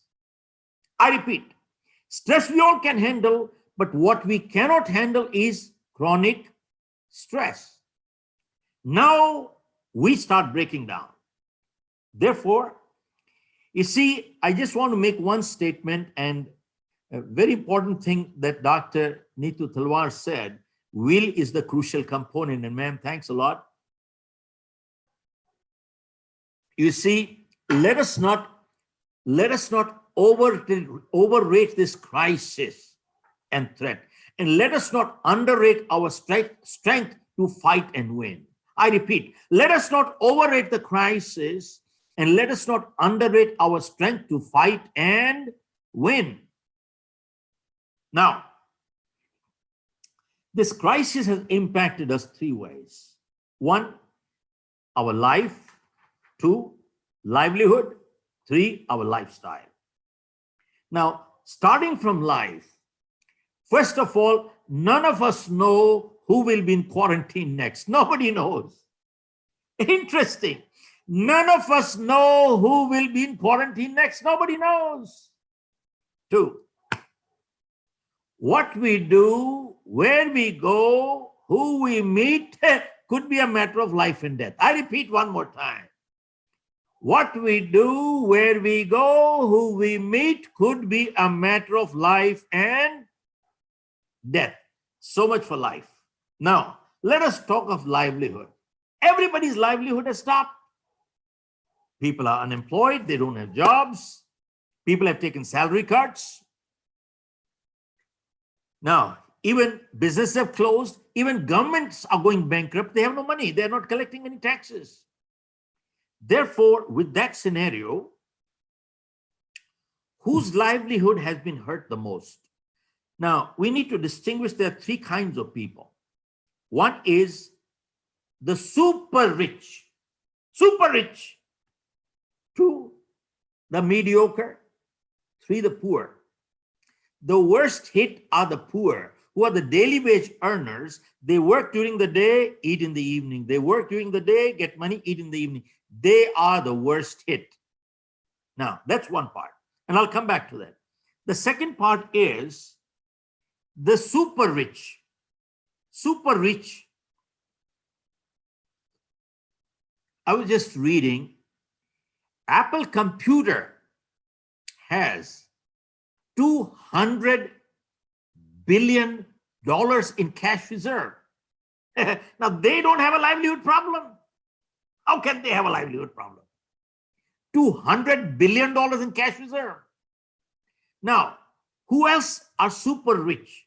Maybe the Adanis, the Ambanis, the Birlas, the Tatas. I will be totally surprised if they also have a cash flow problem. I'll be totally surprised. Now, the third part is the mediocre people like me and possibly some other viewers like here. People like mediocres are thinking of this crisis. Will the crisis finish before the money, or will the money finish before the crisis? They are the ones who are thinking like this. Will the crisis go before the money, or will the money go before the crisis? Now, this is where, now we had another company in US, which I sold my company there. The financial planning company, where we used to tell people that, look, you see, you must keep 1 year of your income in liquid cash, where you should be able to access that money within less than 24 hours. And that is called emergency fund or opportunity fund. Now, why should be able, 1 year of your income should always be accessible to you within less than 24 hours. Why? As emergency fund, why? Because emergencies and accidents never warn you in advance. They never inform you in advance. Now, if we don't have it, it's a little too late. But going forward, at least we should make sure our planning is done right. And now this crisis has done one more thing. which is what we used to do our planning. And we used to get paid, we still do get paid a lot of fees in our consulting for what I'm sharing here today with you people. That is, that people have to start distinguish between active income and passive income. Now, what is active income? I go to work, I get money. I go to work, I get money. I go to work, I get money. I don't go to work, I get no money. This is called active income.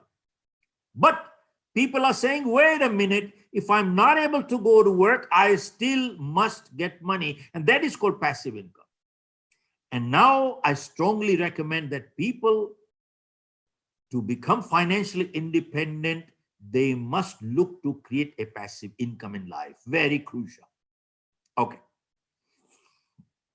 Now, let me come to, I'm skipping a lot in between here so I can cover as I move along, which is the employment, working from home, all those things I'm skipping out here now.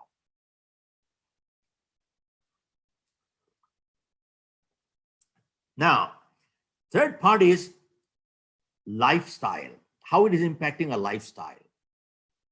See, folks, till this crisis came, all of us were on the fast lane. Everybody was running. Where we were going, we didn't know, but we were running. We had no time. Look at this. See, Dr. Talwar, how interesting it is. The amount of time-saving devices we have today, we have never had that many in history, and yet we don't have what? We don't have time. What a joke. You know why? Because somewhere we messed up our priorities. And now I'm not here preaching anything here. Sometimes I messed up my own priorities. I'm guilty. And interestingly, when we mess up our priorities, we forget to distinguish between what's urgent in life and what's important in life. Now, interestingly, urgent may or may not be important. Important may or may not be urgent. But the funny thing is, whenever we ignore what is important, it always converts into urgent. See, health is important, but it's not urgent. Exercising every day is important, but it's not urgent. See, if I have a crucial meeting tonight and I cannot exercise, it's not the end of the world. But if I ignore my health long enough, guess what happens? I'll land up in the hospital. Same thing. In life, relationships are important, but they're not urgent. But if you ignore relationship long enough, guess what happens? You start talking through your lawyers. Folks, think about it. Whenever we ignore what is important, it always converts into urgent. Always. No exceptions to this. Now,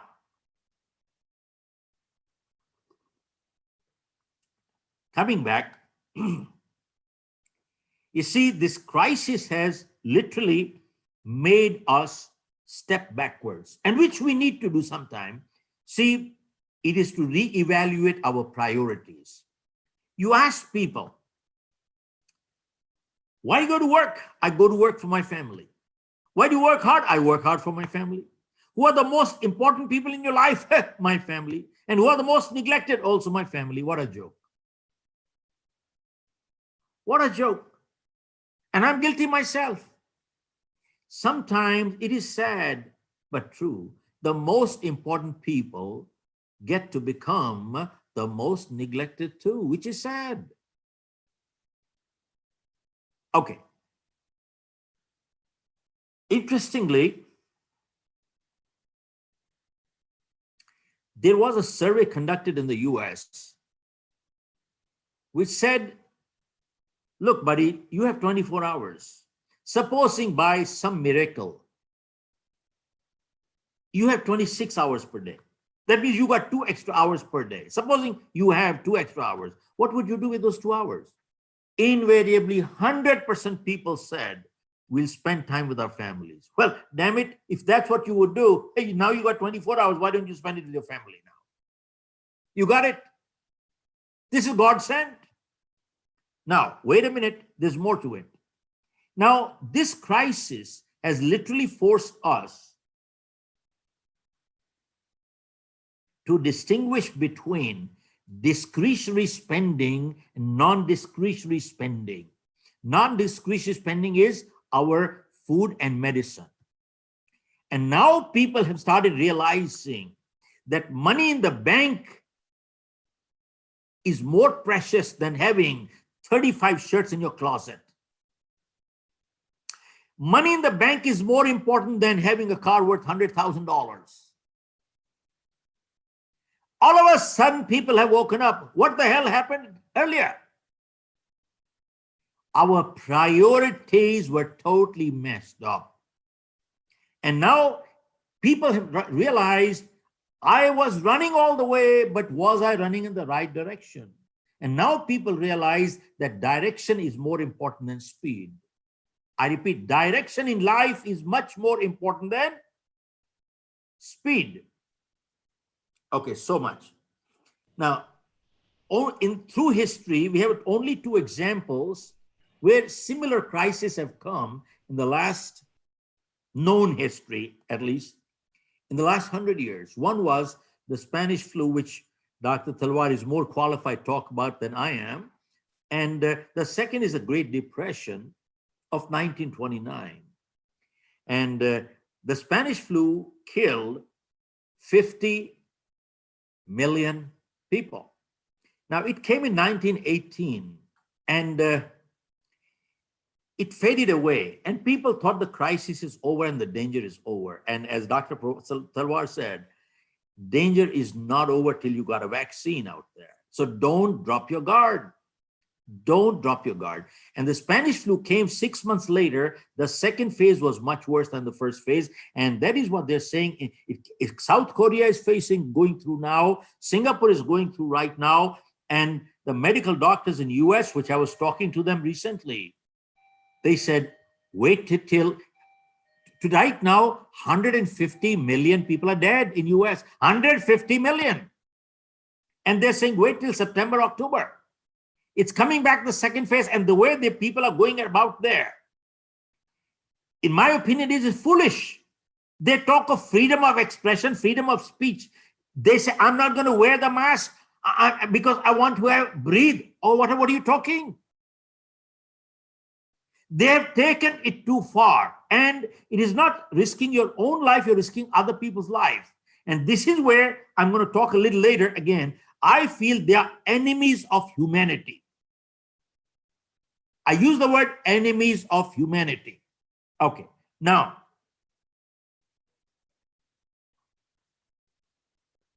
coming off the Great Depression 1929, banks failed, Wall Street collapsed, $100 became $15. Dollar lost 85% of its value, 85%. Now, 15 million people got unemployed in the US alone. Now, 15 million, 1929 is equivalent to 50 to 60 million today, because the population was 1/3 of US at that time. And I just checked the figures last week. Close to 40 million people in US have become unemployed. 40 million right now, only US. Globally, the numbers are horrendous. But now here is the silver lining. Mrs. Goglani, here is the silver lining. The silver lining is this, that studies have shown all over the world, whenever unemployment has gone up, self-employment has also gone up. I repeat, whenever unemployment has gone up, self-employment has always gone up. Now, during that Great Depression, people had no money, no risk-taking ability, and they were depressed. But there were some people who started their businesses 100 years ago then with nothing. And today they have become household words in the US. I'm going to share with you only 3 examples. You see, they had no money, no education, and they were not innovative people either. But what they had was, they were positive thinkers. And they were solution-focused people. See, are you aware that there are some people who are problem-focused? You know what that means? You give them a solution, they give you a problem. They have a problem for every solution. Henry Ford said, kick them out, kick them out, kick them out. We're not stupid. We understand their problem, but we need somebody who is solution focused. So think about it. How come under the same set of circumstances, some people break records while others break themselves? How come? Think about it. Ideal circumstances. How come some people break records while others break themselves? How come is a big, big question. Now,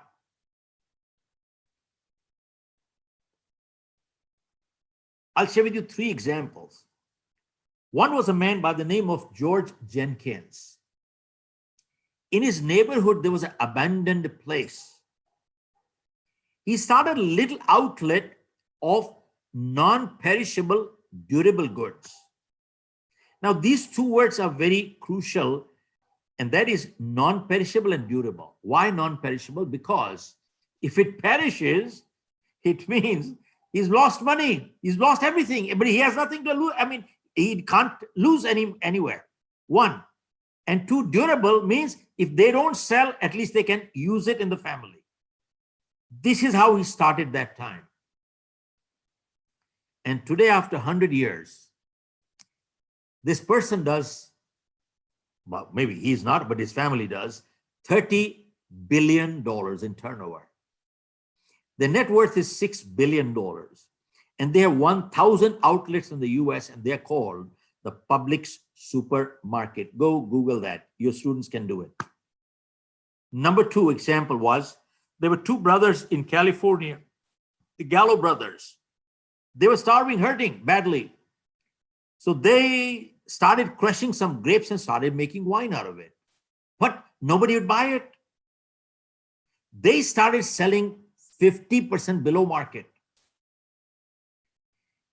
That is how they started. And today, Gallo Winery is considered to be one of the largest wineries in the US. They account for 25% of the wine business in the US, and they're worth $8 to $10 billion. 3rd example, man by the name of Simplot had a little patch of land in Idaho.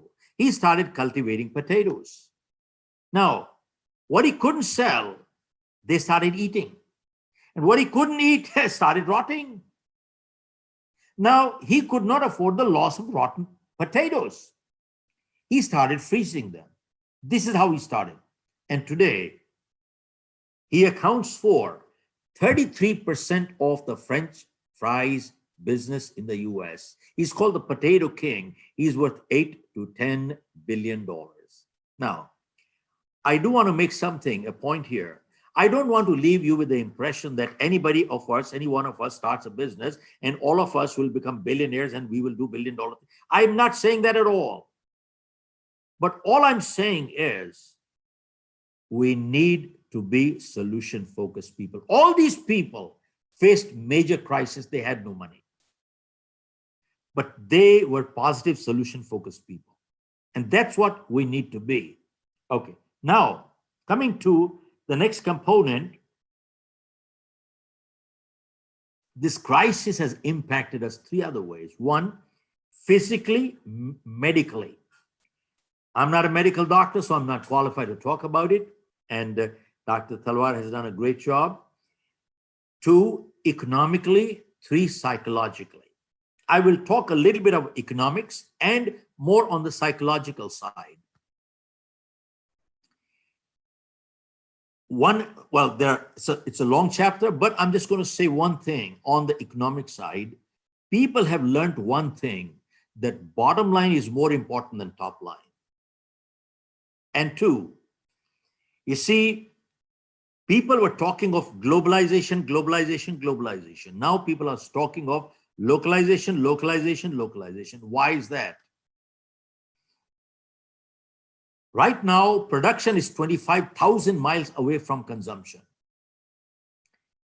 And all of a sudden, the Americans have woken up, not realizing, are you aware? I was shocked. 97% of pharma products for US come from China. 97%. And they said, wait a minute, if a country blackmails us like this, we're gone. 97%. And by the way, 81% of antibiotics in India is coming from China. 81% too.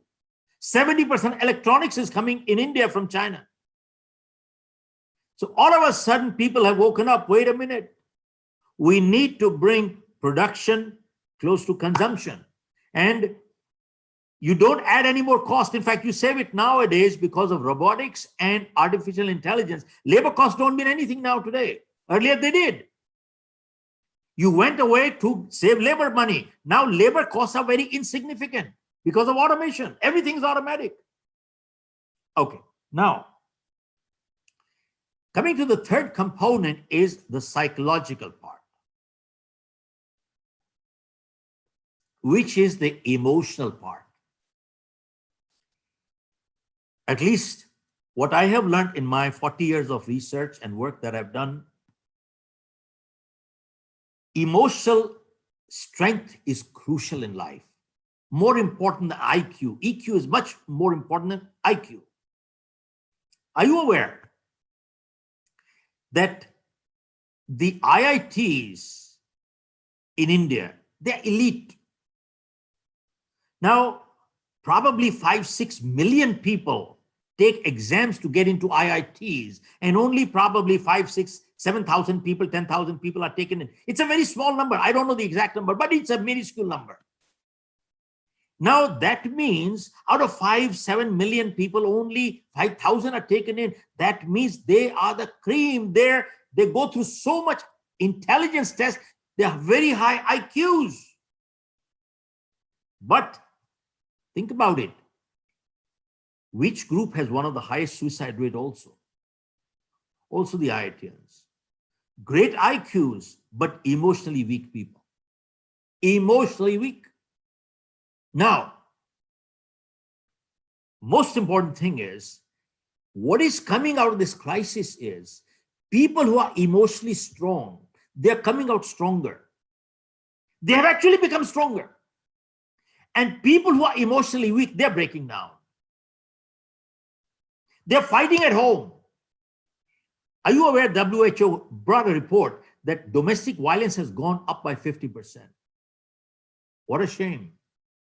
Now, let me share with you 9 steps how to overcome the crisis. 1, and if you want to take this down, please do so. I'll go a little slow, but 9 steps how to overcome the crisis. Number 1 is the serenity prayer. About 45 years ago, when I was in US, I attended a program by Dr. Norman Vincent Peale, the man who wrote the book Power of Positive Thinking. There were 1,000 people. I was one of them. Dr. Peale came up and he looked at the entire audience and said, it appears you people are so calm, relaxed, comfortable. It appears nobody has a problem here. Then he asked, does anyone have a problem here? Guess what? Everybody raised their hand. We all have problems. Who doesn't have problems? Then he said, how many people would like to get rid of their problem? Again, everybody raised their hand. We'd like to get rid of the problems. Then Dr. Peale said, on my way here to this congregation, I came across a place where I saw there were some people all stretched out, totally relaxed.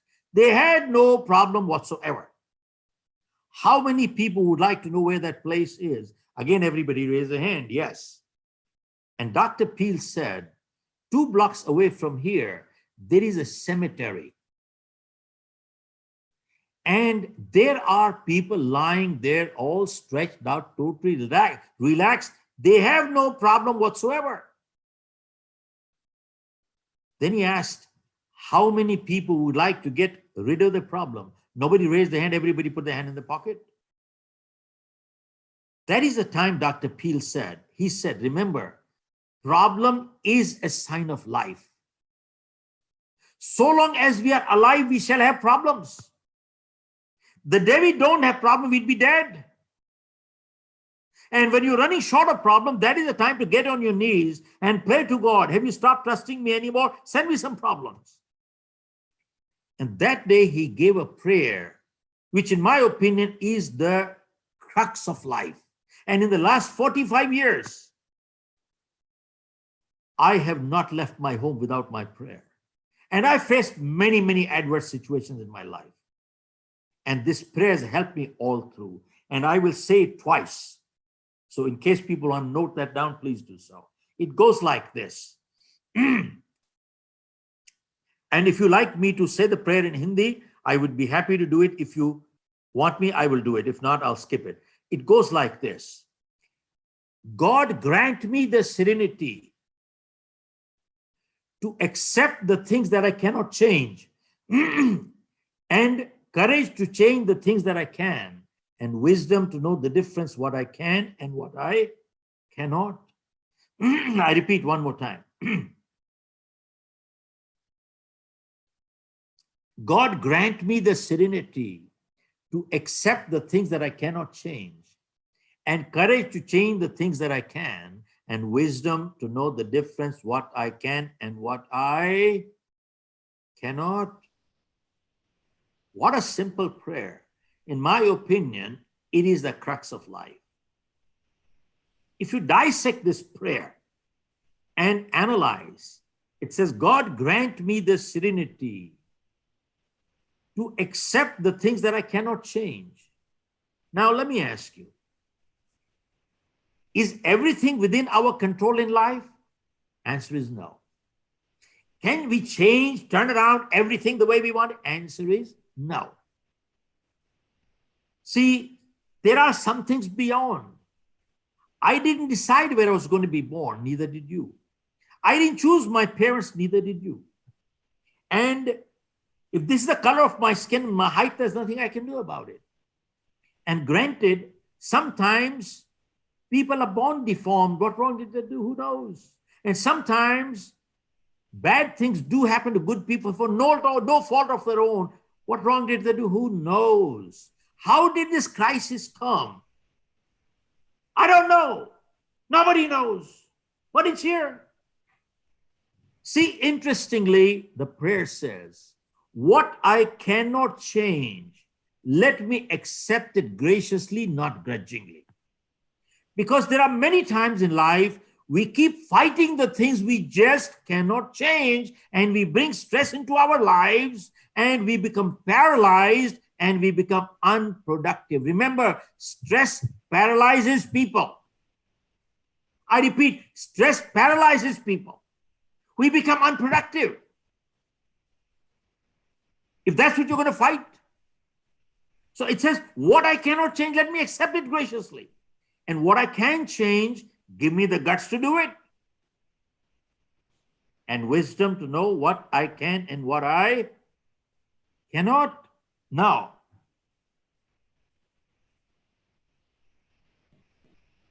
when I wrote my new book, You Can Achieve More, which was launched last year in London, I took this thought and took it 2 steps further. And I wrote in the book, You Can Achieve More, that life is full of choices and life is full of compromises. Seems like a contradiction, but not really. See, how is life full of choices? If I ill-treat you, I've chosen to be ill-treated, haven't I? If I treat you with discourtesy, I've chosen to be treated with discourtesy, haven't I? If I light up a cigarette, I've chosen to invite cancer, haven't I? If I drink and drive, I've chosen to invite an accident, haven't I? If I exercise every day, I've chosen to invite good health, haven't I? If I eat too much, I've chosen to be obese, haven't I? If I tell lies, I've chosen to lose my credibility, haven't I? If I tell the truth, I've chosen to be a credible person, haven't I? See, life is full of choices.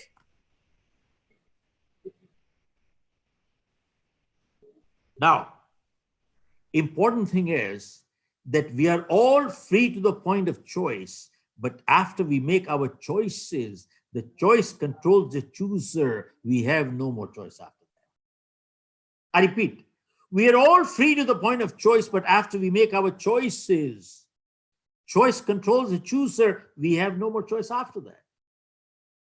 Now, how is life full of compromises? Folks, in life, we cannot choose the cards that are dealt to us. What we can choose is how we play the game. And sometimes nature gives us a lemon, the choice is ours. Do we cry or do we make lemonade? That's a choice. Now, sometimes people ask me, people who are successful, don't they make mistakes in life? And people who are failures, so-called failures, don't they do positive things in life? And my answer is, people who are successful, they do make mistakes.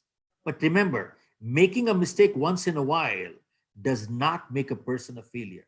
Repeating the same mistake again and again is what makes a person a failure. And doing something positive once in a while does not bring success. Repeating the same positive behavior again and again is what brings success. You know something? This is what success and failure is all about. Are you with me? Say yes. Okay, good. Now, step two. Step two. That was step one. Step two. Limit your exposure to news only twice a day, 15 minutes in the morning and 15 minutes in the evening. That's all. You know why? Because news is so negative. It is depressing. Now, have you noticed there are some people who wake up in the morning and they turn the TV on. And what are they looking for? Score. You know what score? How many infected, how many died? As if there's a cricket match going on between England and Australia. And they watch how many infected, how many died, how many infected, how many died, how many infected, how many died. They watch that 1 hour. Then they switch the channel as if the score is going to change. And they watch another 1 hour, how many infected, how many died. Then they switch the third channel and the fourth channel and the fifth channel. And from morning 7 to evening 8 o'clock, all they have done is been watching how many infected, how many died, how many infected, how many died. And after 12 hours of all that negativity, the guy says, I am feeling depressed. Of course you will. How can you not feel depressed? And when you feel depressed, your immunity goes down.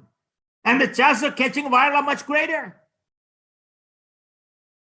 We don't need a PhD to understand this. We don't need an MBA to understand this. You know the sad part, after doing PhD, MBA, they still don't understand this. Limit your exposure to news only twice a day, 15 minutes in the morning, 15 minutes in the evening. That's it, done. And get your information from reliable sources. There's a lot of fake news running around everywhere. Step three.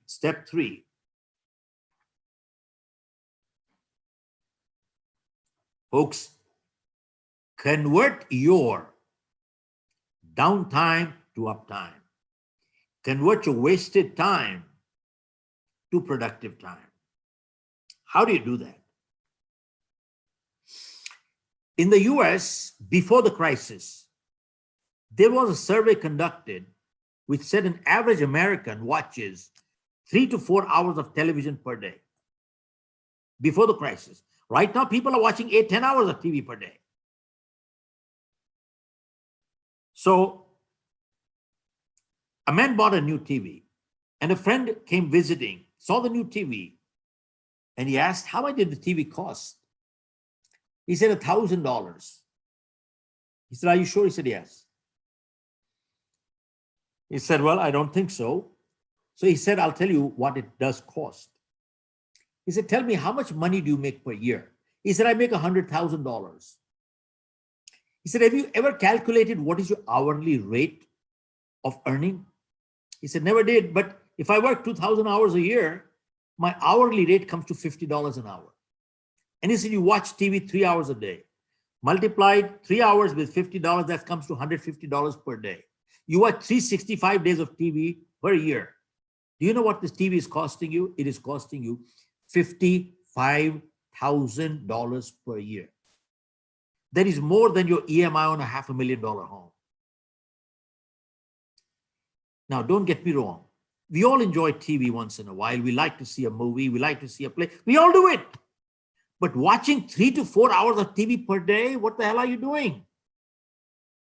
You are actually paying money for those people who are acting on the movies. This TV is not cost you $1,000. It is costing you $55,000 per year, which is more than your EMI on a $500,000 home. Now, in my book, You Can Achieve More, I have given a detail of a survey which said 85% of millionaires and billionaires today in the world are first generation. I repeat, only 15% are coming from inheritance. 85% of millionaires and billionaires are first generation. And they were asked, how did you achieve so much financial success in such a short time? And their answer was, we read books. What kind of books? And how many books a year? And their answer was, we read 50 books a year. Now, 50 books a year means 1 book a week. Look at this. Multi-millionaires and billionaires read 1 book a week. Warren Buffett is an avid reader of books. Bill Gates is an avid reader of books. 1 book a week, 1 book a week. And they were asked, what kind of books do you read? And the answer was, we read only self-help books, only self-help books. We don't read fiction. You know why? Fiction is fiction, will remain fiction. We read only self-help books. And the reason why, because one good idea could be worth $1 million. One idea is worth $1 million. They said, we have no time to waste. Now, you see, and you will always find a serious reader will never lend or borrow books. They never lend or borrow books. Many times people come to me and say, Mr. Khera, I got a great book. I can lend it to you. I said, no. Give it to me, gift it to me, sell it to me. Don't lend it to me. Why? Because I will not give it back to you. Why? Because when I read a book, I read it with a pen and pencil and a marker, and I make notations on the side. Why? Because I learned one thing in my life, that reading a good book once is never good enough. And why? Because when you read a book, good book the second time, you don't find anything new in the book, but you do find something new in yourself. And when you read the book the third time, you don't find anything new in the book, but you find something new in yourself. Now, there are many people who say, I don't have the time to read a book. They are bloody well unemployed, but they still don't have time. They're doing nothing, but they still don't have time. Then they say, well, I don't have the money. You know something? You can get every book for free in every library out there, but they will not do it. You know something? People who are not going to get anywhere in life, they will always have a book full of excuses why they can't do things in life. And people who have to do it, they do it in spite of problem, not in absence of. So convert your wasted time to uptime. Now, let me share with you important thing. If during this lockdown period, if you have not made productive use, then something is wrong with us here. If you have not upskilled yourself, or if you have not become more knowledgeable, or if you have not become fitter and healthier, it was not because you lack time, but we lack self-discipline and commitment. Now, let me share with you. At one time, I used to read about 30, 40 books a year. But in between, for a few years, I dropped the habit.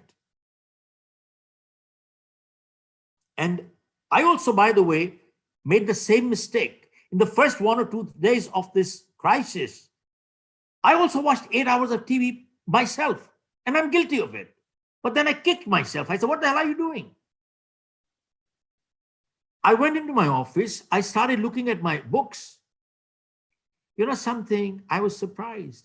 I have got close to 250,000 books in my library alone, which is more than many libraries have. 250,000. And I saw some books that were half read. I brought them up, started reading. One night, I kept reading till 6 o'clock. Couldn't get up till 2 o'clock. Who cares? It doesn't matter. But then I didn't waste my time watching TV. And every day, I read or listen to 2 hours of something positive. Watch something positive on YouTube somewhere. Now, I have to say one thing, that just 60 days ago, I was learning to do SMS from my children, my grandchildren. My grandchildren were teaching me SMS.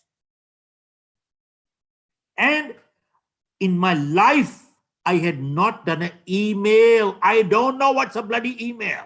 I've never done it. I could not turn this computer on. I didn't know how to do it. But you know something? I learned this, and since the last 60 days, I've been booked for one webinar after the other, and sometimes 2 webinars per day. And I'm getting paid for it too, all over the world. And I'm booked for 2 months going forward till August. I'm already booked. Now, I didn't know how to do this. So I have learned a new skill. 2, I'm reading books. I'm becoming more knowledgeable. 3, I'm becoming fitter and healthier. I've lost 6 kilos of weight. Folks, if during the crisis, if we have not upskilled ourselves, or if we have not become more knowledgeable, or if we have not become fitter and healthier, it is not because we lack time, but because we lack self-discipline and commitment. Are you with me? Say hello. Say hello. Yes. Are you with me? Yes, sir. Yes. Okay. That is the key. Now, step 4. Step 4.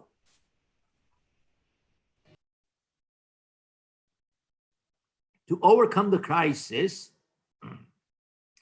I get so many calls nowadays, people saying, Mr. Khera, I'm bored, I'm feeling depressed. They think I have the answers. I don't have the answers myself, but they think I do. And whatever I can help, I do. But interestingly, when I get a call, and I've heard many times, I'm feeling bored. Now, I don't say it's to them, but I'm sharing with my audience right now. I've learned one thing in my life, that only boring people in life are bored. I repeat, only boring people in life are bored. This is the difference between solitude and loneliness. See, loneliness is the pain of being alone. Solitude is the pleasure of being alone. I like myself. I enjoy my company. Now, how do you overcome depression? Now, I'm going to share with you what the world famous psychiatrist said. A world famous psychiatrist was a man by the name of Dr. Carl Menninger. Menninger Clinic is world famous even today in the US. He was asked, Doc, if you knew for sure that one of your patients was going to come up with an attack of depression, what treatment would you prescribe? They were thinking that the doctor would write a prescription. Mrs. Gangnani, are you there? Mrs. Guganani, are you there? Yes, sir. Yes, sir. Okay. So they thought he would write a prescription. But Dr. Menninger said, if I knew for sure that somebody was coming up with an attack of depression, I will tell them, go home, lock yourself out of the house, and go to the other side of town, look for somebody who is in trouble, help them, and your depression will go away automatically. How do you like that? He said, go to the other side of town and look for somebody who is in trouble, help them, and your depression will go away automatically. He says, go get busy in something constructive and you will never have depression. And somebody said, poor people don't have depression. You know why? They're so busy earning a living, they have no time to get depressed. Depression is the disease of the rich. Now, interesting thing, medical doctor is talking like this world famous psychiatrist. I work with the Rotarians, the Round Table. We do fundraising for them. These people are so busy every day organizing a blood camp, eye camp, polio eradication, doing something. They have no time to get depressed. What a treatment. What a treatment. Become constructively occupied and you will never have depression. This is a world famous psychiatrist talking like this. Step 5. To overcome the crisis, build strong, positive relationships. Our biggest asset in life is not our bank balance. Our biggest asset in life is our relationship balance. I repeat, our biggest asset in life is not our bank balance. It is our relationship balance. And people who have good relationships, what they can achieve with one phone call, you cannot achieve with $1 million. How do you like that? True? Right. People who have great relationships, what they can achieve with one phone call, you cannot achieve with $1 million. Folks, your support group is your relationship. And God forbid, if any one of us was in the hospital tonight, how many people will be around us? Maybe only 2 or 3, that's all, nobody else. And those are the people we take them for granted. This is the time to build bonds with them, build strong bonds with them. And people who are emotionally strong, they're becoming stronger. I was always looking to spend time with my wife if we had good relationship. And now, man, this is great time. I enjoy it. I wish this crisis goes on for another 8 months more. I'm not saying that. I'm not saying that. But you know something? This is where emotionally strong people are becoming stronger. And people who are emotionally weak, they're fighting. And folks, if you don't build them now, you'll break tomorrow. Guaranteed you'll break tomorrow. In fact, Harvard University did a study on this, that people who have strong relationships, they are much healthier and live longer, and they are happier people. They are happier, live longer, healthier people. People who have strong relationships. You see, you can do all exercise you want. You can do all meditation you want. And you can do all good diet you want. But you know something? If you are in conflict inside you, you are not at peace with yourself. And many times people advise, to the patient, you need a change, you need a change, you need a change. Well, okay, go take a vacation. But if you have turmoil inside, you carry your turmoil to your vacation also. What are you doing? Okay, now,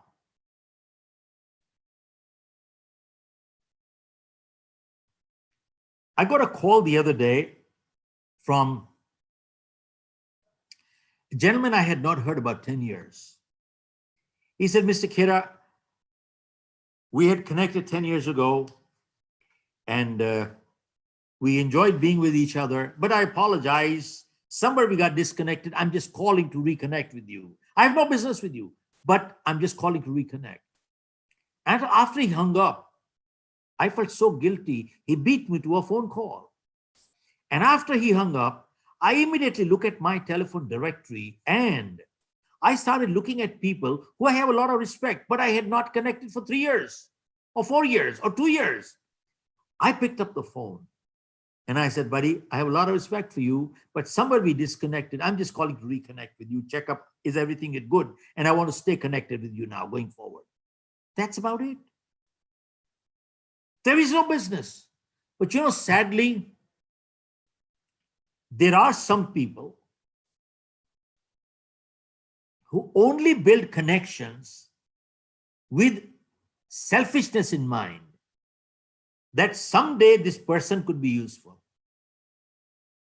You see, build contact that someday this person could be useful.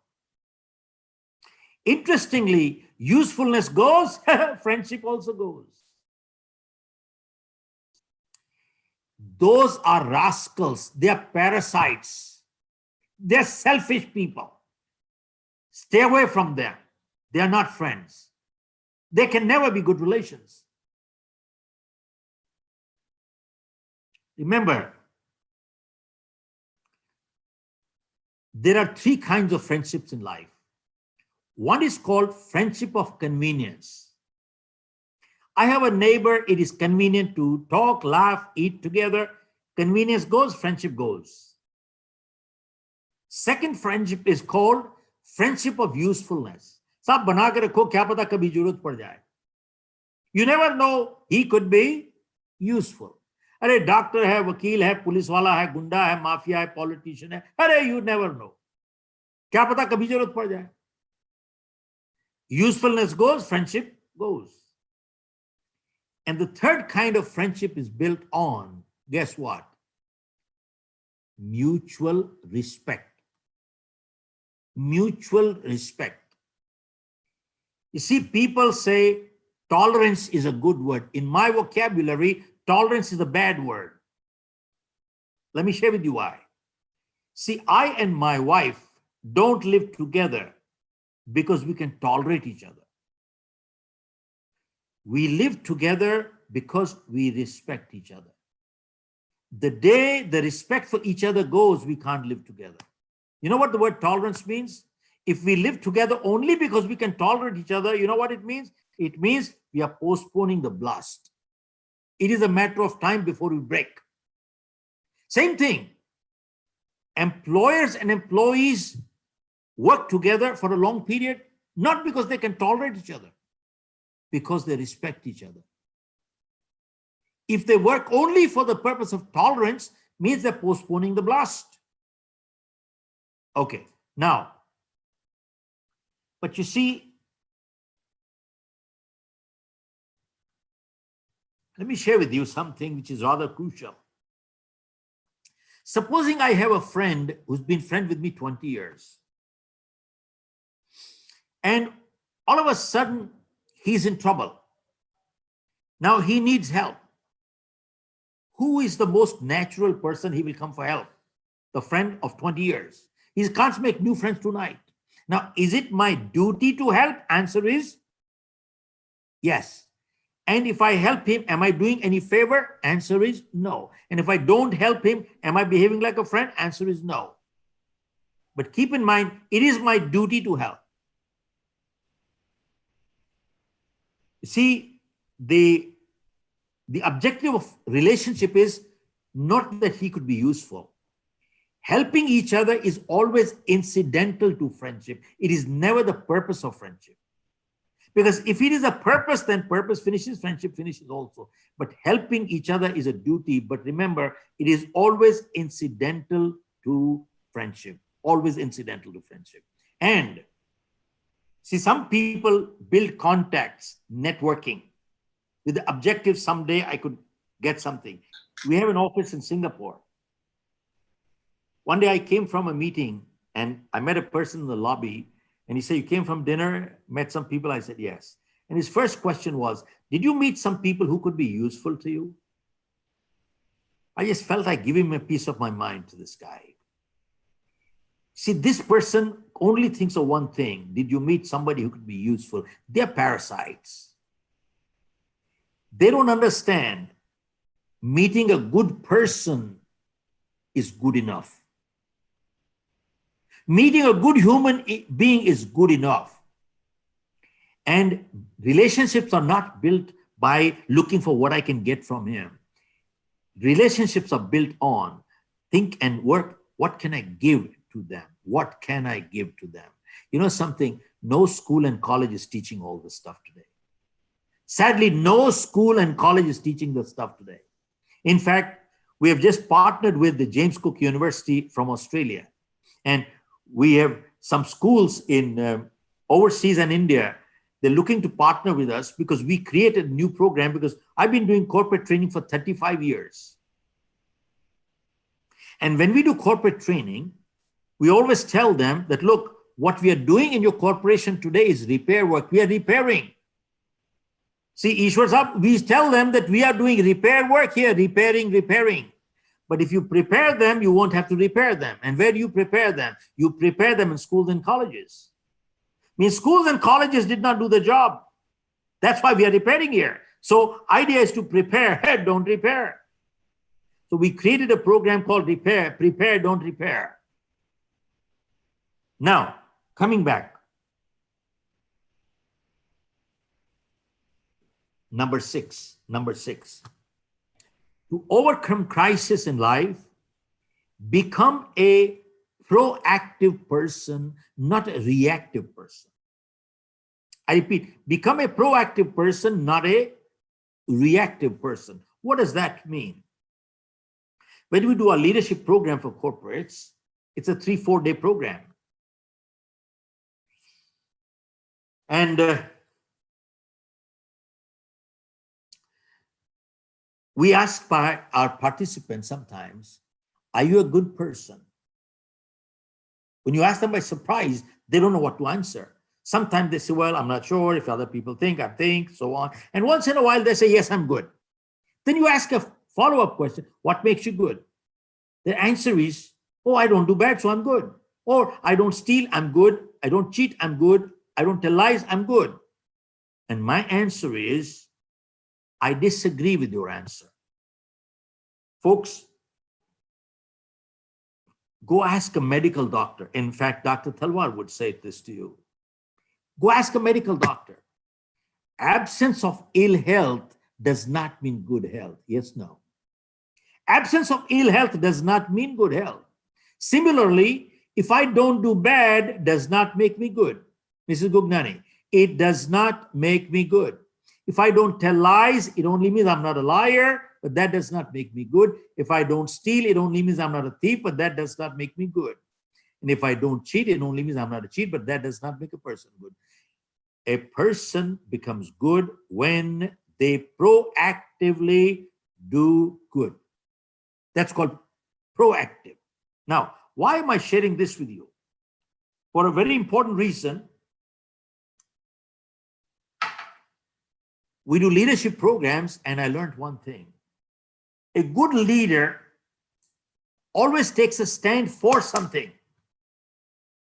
And if you take a stand for something, you always take a stand against something. A good leader is never neutral. And if you're neutral, you're a politician. Okay. Now, why am I sharing this with you? Because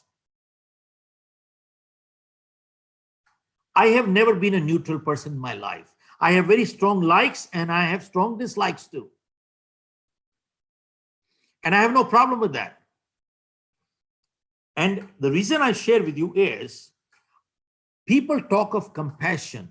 I have no compassion for the enemies of humanity. I repeat, I have no compassion for the enemies of humanity. Now, who do I label as enemies of humanity? All over the world, we've seen videos of in New York, Europe, in India, there are people who are abusing and beating up medical doctors. They are beating up nurses. They're throwing stones at them. They're spitting at them. They're spitting at the security forces. They're spitting at the cops, knowing fully well they have the virus, but they want to spit at him so that he should get it also. Totally perverted. They are spitting at the vegetables. They are spitting on the fruits. They are spitting on the pizza home deliveries. Haven't you seen those people? What do you call them? In my opinion, they are enemies of humanity. They are sadistic people. I have no compassion for them. Now, why do I share this with you? Because I was doing a program for about 6,000 to 7,000 people. And I finished, and one person came from the audience and asked me, Mr. Khera, are you a Gandhian? Now, I have learned one thing, Dr. Talwar, that we should not answer questions till we clarify. And two, sometimes the best answer to a question is a question. So I asked them, who is a Gandhian? How do you classify a Gandhian? He said, 3 things make a Gandhian. One is, Gandhi believed that with love, you can win everybody in this world. So Gandhi believed, one is, with love, you can win everybody in this world. That's one principle of Gandhi. Second, Gandhi believed in tolerance. And third, Gandhi believed in non-violence. Non-violence. These are 3 principles of Gandhi. Then again, he looked at me and he says, Mr. Khera, are you a Gandhian? I don't know what came to my mind at that time. I said, sir, at least in the Indian culture, I mean, we do global programs, at least in the Indian culture, we have some epics which we consider sacred. I have not read them, but I have heard enough of them. The Bhagavad Gitas, the Ramayans, the Mahabharata. So I don't know what came to my mind. I asked him, sir, can you tell me, was Ram a Gandhian? Now let's look at the 3 criteria of being a Gandhian. One, you said, with love, you can win everybody in this world. Was Ram able to win everybody with love? Answer is no. 2, you said tolerance. What did Ram say? Did he say, I'm very tolerant? You kidnap my wife away, it's okay, I'll get a second one. You'll kidnap a second one, I'll get a third one. You'll kidnap a third one, I'll get a fourth. Did he say that? He said, no, I don't tolerate kidnappers. And 3, you said third principle of Gandhi is non-violence. I said, what did Ram do? He pulled out the weapon and he had to kill the evil. Now, even for self-defense, it was violence. What's wrong with that? So obviously, Ram was not a Gandhian. Now, let us look at the life history of 10 Sikh gurus. Look at the 10th Guru, Guru Gobind Singh Sahib. 3 principles. Was he able to win the Mughals who were forcibly converting at that time? He was not able to win with love. 2, did he say, I'm very tolerant? I'll tolerate your terrorism and oppression. 3, he had to pull out the weapon. So he was not a Gandhian either. I said, in my opinion, Ram's and Guru Gobind Singh Sahib hold much higher status than Gandhi. And my answer is, I am not a Gandhian. Look, Ram stood for good. He stood against evil. He was not neutral. Remember, a good leader always takes a stand for something and takes a stand against something. All right, folks. Now, second last, I want to finish it up also. Second last is to overcome stress and crisis.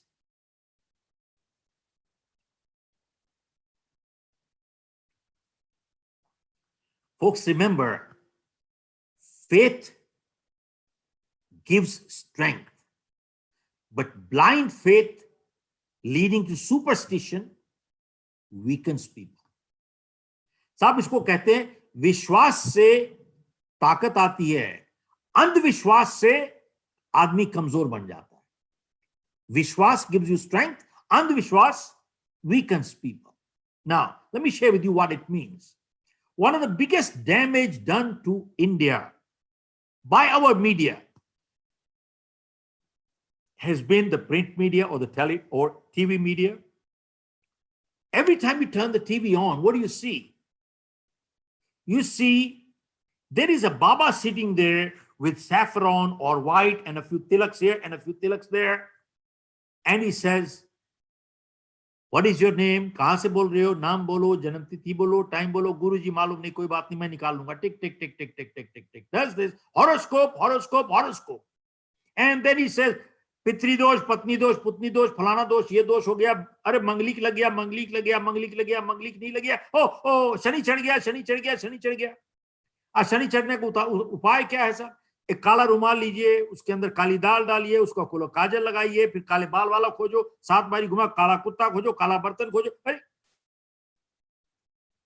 साहब एक बात बताओ, शनि को उतारना चढ़ाना, उतारना चढ़ाना, उतारना चढ़ाना इतना आसान है तो यार चीन का हमला किया है, शनि को भेजो वहां पर, चाइना मरवा दो सबको. और शनि को उतारना चढ़ाना इतना आसान है तो भेजो शनि को पाकिस्तान, सारे टेररिस्ट को मरवा दो. अरे भाई एक बात बताइए, हर शनिचरवार को वो 7 मिर्ची और 1 नींबू लगा के लगा देते हैं सारे. अरे एक वो 7 नींबू तो एक that dose last for 1 week. बैठे रहो, मिर्ची और नींबू लगाते रहो बैठ के. साहब मैं क्यों बात कह रहा हूं? One simple reason is you look at Swami Vivekananda's life, you look at Swami Dayanand's life, you look at Swami Guru Nanak's life. They never believed in all these things. They never did.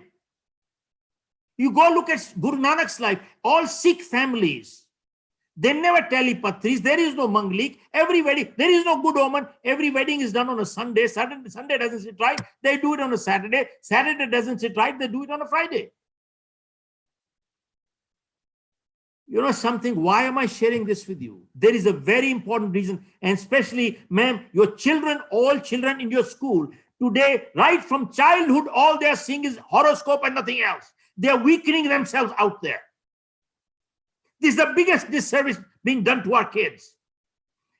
There was an article written in India Today 1 year ago on astrology. And it said, because of astrological reasons, natural child, and Dr. Talwar will help us on this, natural childbirth in India has gone down by 80%. I'll give you numbers.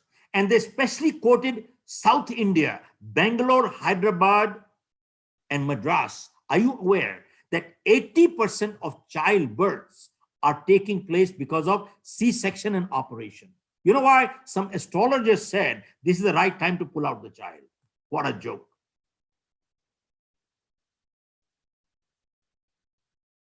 Why am I sharing this with you? Remember, you see, there are thousands of people and there's a Baba sitting there. Thousands of people. Have you not seen there are people and they give questions and the Baba says, Kal jalebi khai thi? Oh, nahi khai. That's the problem. Kal golgappe khaye the? That's the problem. People go to Baba ji, kya kare, kya kare? Hey, preach karo, preach karo, preach karo. Ye Baba preach bech raha hai. Ek Baba honey bech raha hai. Ek Baba honey preach mix karke bech raha hai. Udhar Haryana mein kahan pe bech raha hai? What the hell is going on? They should be in jail. इनके पांव पकड़ रहे हो आप, जाके पांव पे हाथ लगाते हो. We have no bloody self-respect. They should be in jail. Why am I talking this with you? देखें, in life हर एक की जिंदगी में उतार चढ़ाव आता है. We all have ups and downs in life. But you see, when we have down in life, we all have it. When we have down in life, we need to understand the situation. What if the same situation came again? Will I behave the same way? If I will behave the same way, that means I have not learned anything. Then by analyzing, we learn and we take responsibility. So next time it won't happen. But you see, when people who are fatalistic in nature, when things go wrong, They don't want to understand, analyze, and accept responsibility. You know what they say? It's not my fault. My stars are not favoring me. My stars are not favoring me. And they don't learn anything from that. And therefore, they keep repeating the same mistake again and again and again and again. And they say, I'm unlucky. What the hell is going on?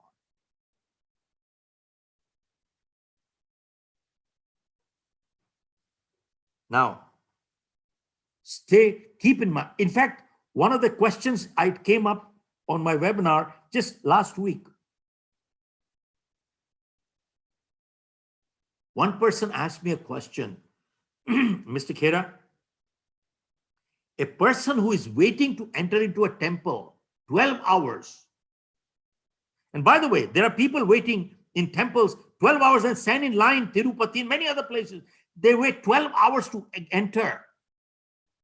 Is that faith or blind faith? They asked me this question. So my answer was only one thing. I believe in God. I pray every day. But in the last 40 years, I've not been to any temple. I've not.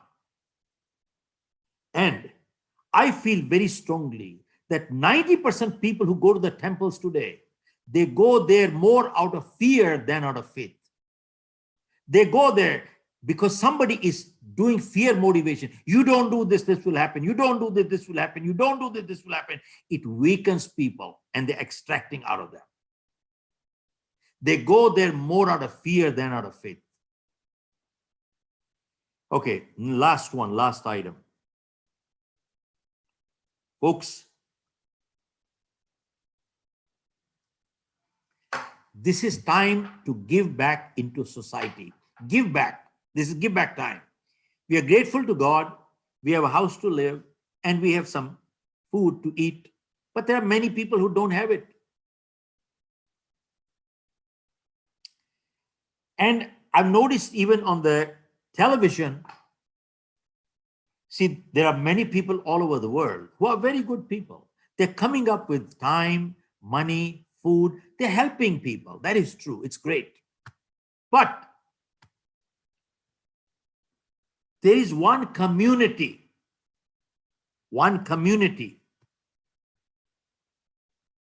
who has been honored by the government of Canada. They have been honored by the government authorities of US, government authorities of UK, and the government of New Zealand has honored them. And they've been honored in Australia for humanitarian service. And that community is the Sikh community, for their service to humanity. You know why? Even before the crisis, what they have got from the Guru Granth Sahib, the concept of langar has been going on for ages. And thousands and thousands of people eat food every day, even before the crisis. Today, millions are getting food every day. You know why? Because the Sikh philosophy that they got from the Guru Granth Sahib is because they are caring people. They're caring people. 2, they're sharing people. 3, they're daring people also. 3, they're caring people means they care. 2, they're sharing people, they share. 3, they're daring people, they dare. They have the guts and courage to fight evil and those people. Look at this boy in China, Gurtej. Before he went kid, 23-year-old, kid 12 alone. No wonder Guru Gobind Singh Sahib said, Sawa lakh na ladama. This is what the whole thing is all about. I wish India had adopted the philosophy of the Guru Granth Sahib in India. Instead of our own constitution, this country would have been totally a different country. You know something in Sikhs, what he said, there is no last name, there is no caste. Every man Sikh is called a Singh. Every woman Sikh lady is called a Kaur. That's it. There is no other name for you. And I am deeply disturbed with when people say Hindu, Muslim, Sikh, Isai.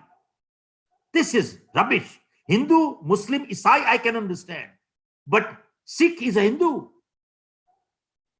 Eldest son of a family used to become a Sikh. We people don't even know our own history. What are we talking here? Well, the last thing I would like to share is that there was a man in France by the name of Lafayette. He was a very wealthy man. And one day, sometime a major drought came in, and he had warehouses full of grains. And his advisor said to him, Mr. Lafayette, this is the time to multiply money. They're starving. They'll pay anything for your food. And Lafayette said, you don't understand. You do not understand. There were good times. They were laughing, we were laughing. They were making money, we were making money. These are not good times. These are times to open up all your warehouse, give it free. Give it free. And he gave all free. You know something? This is what makes this world livable. We have a Gurdwara close by here. They feed about 6,000 to 7,000 people every day. And whatever contribution we can make, we do that. But why am I sharing this with you? Because whenever we do programs like this and we come to the point of money, sometimes people tell me that, Mr. Khera, you talk of money, but now money is not important. I've written my book. Do you know who are the people who say money is not important? They're either stupid or they're billionaires. Now, I didn't say money is the most important thing, but money is very important. Now, why am I saying this with you?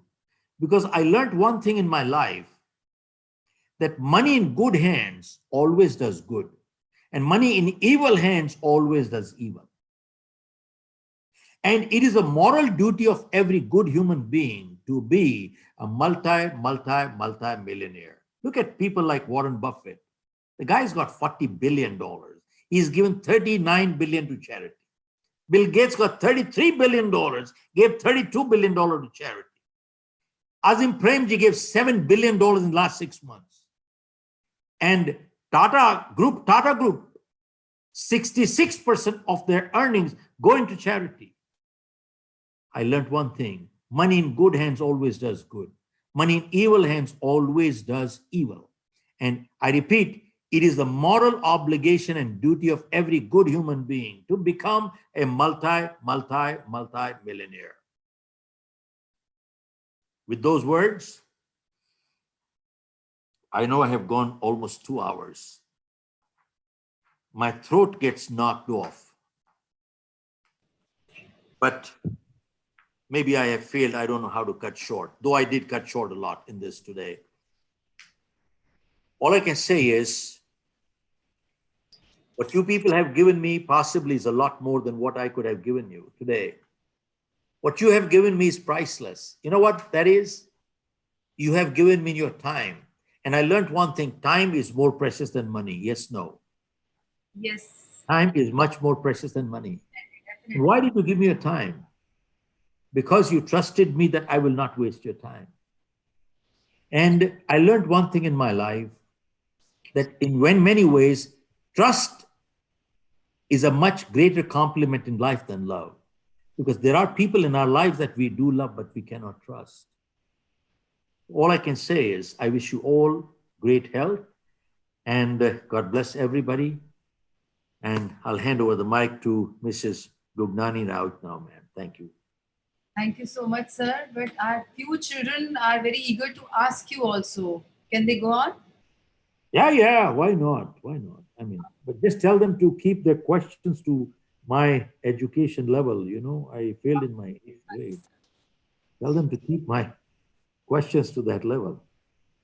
That is a privilege they are having it today. So I don't want to take it away. Yeah.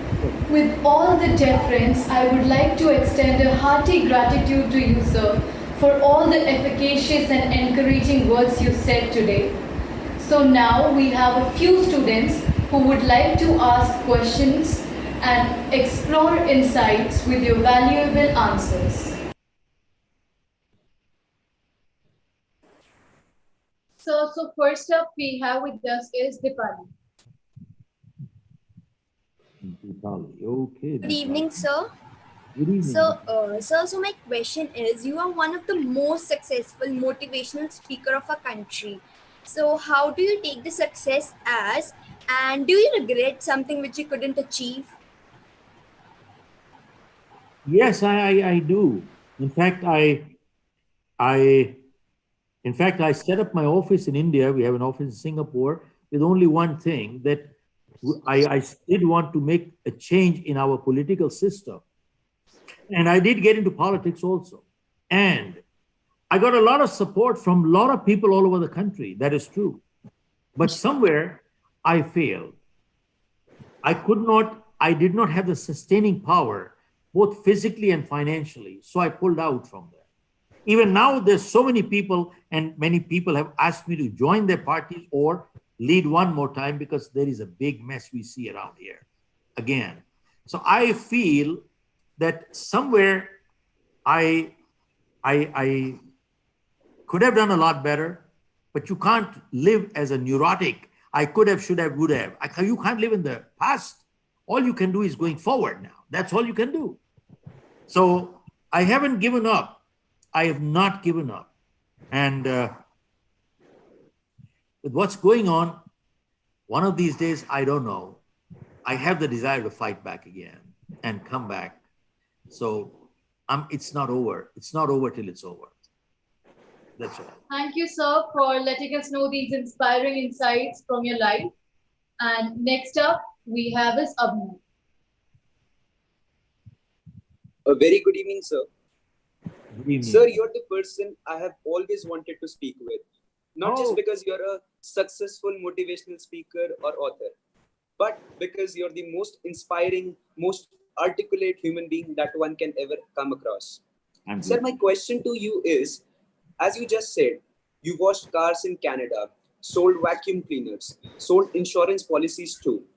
Sir, what message you want to give to all of us who just want success in one go, without any struggle, without facing any trauma, and also who takes all these jobs to be small? Abhinav, yes, if you want success in one bite, in a short period, you will be disappointed, sir. You will be disappointed, sir. Badly disappointed. Let me share with you. Go check out all success stories in this world. They are all stories of great failures. Sadly, our schools teach our kids to score and be successful. They don't teach them how to handle failure in life. And that is sad.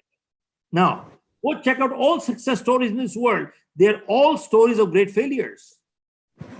You give me one and I'll share with you what was the failure behind the guy. Now, let me ask you. My own life is an example right in front of you here. Who was the greatest legend in martial art? Abhinav? Bruce Lee, sir. Bruce Lee. Now, you gave the right name. Let me see if you know the background of Bruce Lee. Are you aware, which I've given my new book, You Can Achieve More. Are you aware that Bruce Lee's one leg was shorter than the other by 1 inch? Did you know that? No, sir. Okay. See, you didn't know that. Now, look, 1 mm, 2 mm, 3 mm can make a big difference. 1 inch, 2. Bruce Lee's eyesight was -10. Sir, did you know that? Yes, sir. Oh, you did. -10. Now, Bruce Lee could not see his opponent without lenses. And Bruce Lee practiced 5,000 punches per day for decades. And I've quoted Bruce Lee in my book. He said, I'm not afraid of a person who knows 10,000 ways how to kick. I'm afraid of a person who knows only one way, but his practice has won with 10,000 times. Look at what Bruce Lee said. Now, you said, can a person become successful in a short time by biting a bullet? Well, check which bullet did he buy. Now, look at this. Now, was Bruce Lee an exception, Abhinav? No, sir. Okay, thank you, sir. You gave the right answer. And if I can get you my book, I'll send you my new book, You Can Achieve More. You gave the right answer. I will get you my book somehow. I'll find out from Mrs. Gugdani. I'll make sure you get my book. As my compliments, I'll sign it for you. Now, keep in mind, you're right, he was no exception. You heard the name Michael Phelps? Heard the name Michael Phelps? Michael Phelps was a great swimmer. He created history. He broke 36 years of record of Mark Spitz at Beijing in 2008. Now, you had not heard of Michael Phelps, did you? No, sir. Okay. 2 years prior to the Olympics, Michael Phelps fractured his hand. And the doctor said, you cannot get in the water anymore. And they said, even if your hand does get repaired, question is, will it have the same strength? You are competing at the Olympics, not your neighborhood kids. But Michael Phelps was preparing for this event for a decade. He could not see his lifetime dream shatter. He told the doctor, I will get in the water. I won't use my hands, I'll use my legs. He continued using his legs. 2 years later, at Beijing, he created history, won 8 gold medals. And one of the events was a 100 meters butterfly stroke. And guess what was the distance between him and the person who came second? 1/100th of a second. And he's attributed that when he had fractured his hand and he was practicing with his legs became so strong that at the last point, that's what gave him the push. Now, this is my word. The press was there. And one person came up and said, Mr. Phelps, you won 8 gold medals. Must be a lucky day. When he heard it must be a lucky day, Michael Phelps didn't like it. He said, you come here, I'll tell you how lucky I got.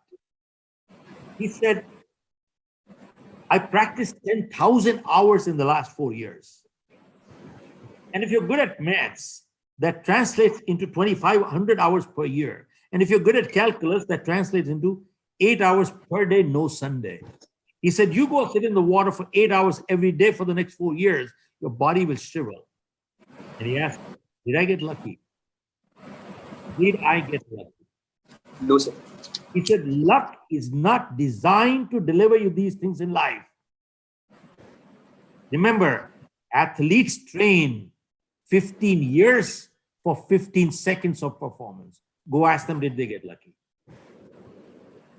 So Abhinav, if you're looking for a quick fix with a bite in the bullet and become successful, sir, I'm sorry. That you will run disappointment and badly disappointment. And I'll share with you one example. You heard of Steve Jobs? Yes. Yeah. You see, if you hear his speech at Stanford, what does he say? First sentence. He said, I came to this world unwanted. The day he was born, he was put up for adoption. Nobody wanted it. Wanted him. Now look at this. Michael Phelps, Bruce Lee, Steve, everybody. You give me more names, I'll give you the history behind it. They all had problems. They all had problems. When we hear real life stories of real people, it forces us to redefine the word success. Success is not absence of problems, it is overcoming problems. And 2, success is not measured by how high you go up in life. It is measured by how many times you bounce back when you fall down. That is success. So I think that is the answer that we are talking to. Thank you so much. Thank you, sir. Thank you so much, sir, for such an insightful and informative answer you gave us today. And last question we have is from Yuval Krishko. Oh, you still have one? I thought we did. How many? Good evening, sir. Okay, sir. Go ahead, sir. Well, I find myself very fortunate to be a part of this session today. I personally didn't know if I was going to join, but today I literally find myself very fortunate. So I want to ask you one question. I feel that is quite common and a bit offbeat, but I still find it unanswered. Most of us are basically forced by our parents to take a career that they usually had chosen during our time. And for example, if my parents are doctors, they may my parents are doctors, but the same case is not for me, but the same goes for my friends. And if there are doctors, the parents, they usually force their children to be doctors themselves, and the same goes for businessmen as well, as I've seen. So what do you think in your who do you think in your opinion should choose a career, the children or the parents? Well, I would say that keep an open mind, listen to your parents, because they have a reason to say what they are saying, but then you take the final decision. I repeat, don't close your mind to your parents. Look, they are much older than you. Now, granted, sometimes they are thinking in a traditional way. Things are changing much faster. Today, that is true. But keep one thing in mind, they are much more experienced than you. Maybe not as intelligent as you are today. They're not as much exposure as you have today. My grandchildren, great exposures. But remember one thing, in life, if I have to choose between intelligence and experience, I will choose experience, not intelligence. I'll give you a reason why. Therefore, listen to them carefully. Don't have your mind closed, because many times as kids, I can see my daughter and my grandchildren, kids close their mind to the parents. That's not the right thing to do. Listen, maybe they have a reason. Maybe they're talking sense. After that, evaluate, talk to them, understand them, ask the reasoning. Take a final call after that, and let the final decision be yours. But if you reject what they're saying, reject for the right reason. Don't reject for the wrong reason. Sadly, many times we reject for the wrong reason and we repent. So you have the right to decide. Absolutely. I tell my grandchildren, you have the right to decide, but reject or accept for the right reason, not the wrong reason. That's it. Thank you, sir. Thank you so much, sir, for your answer.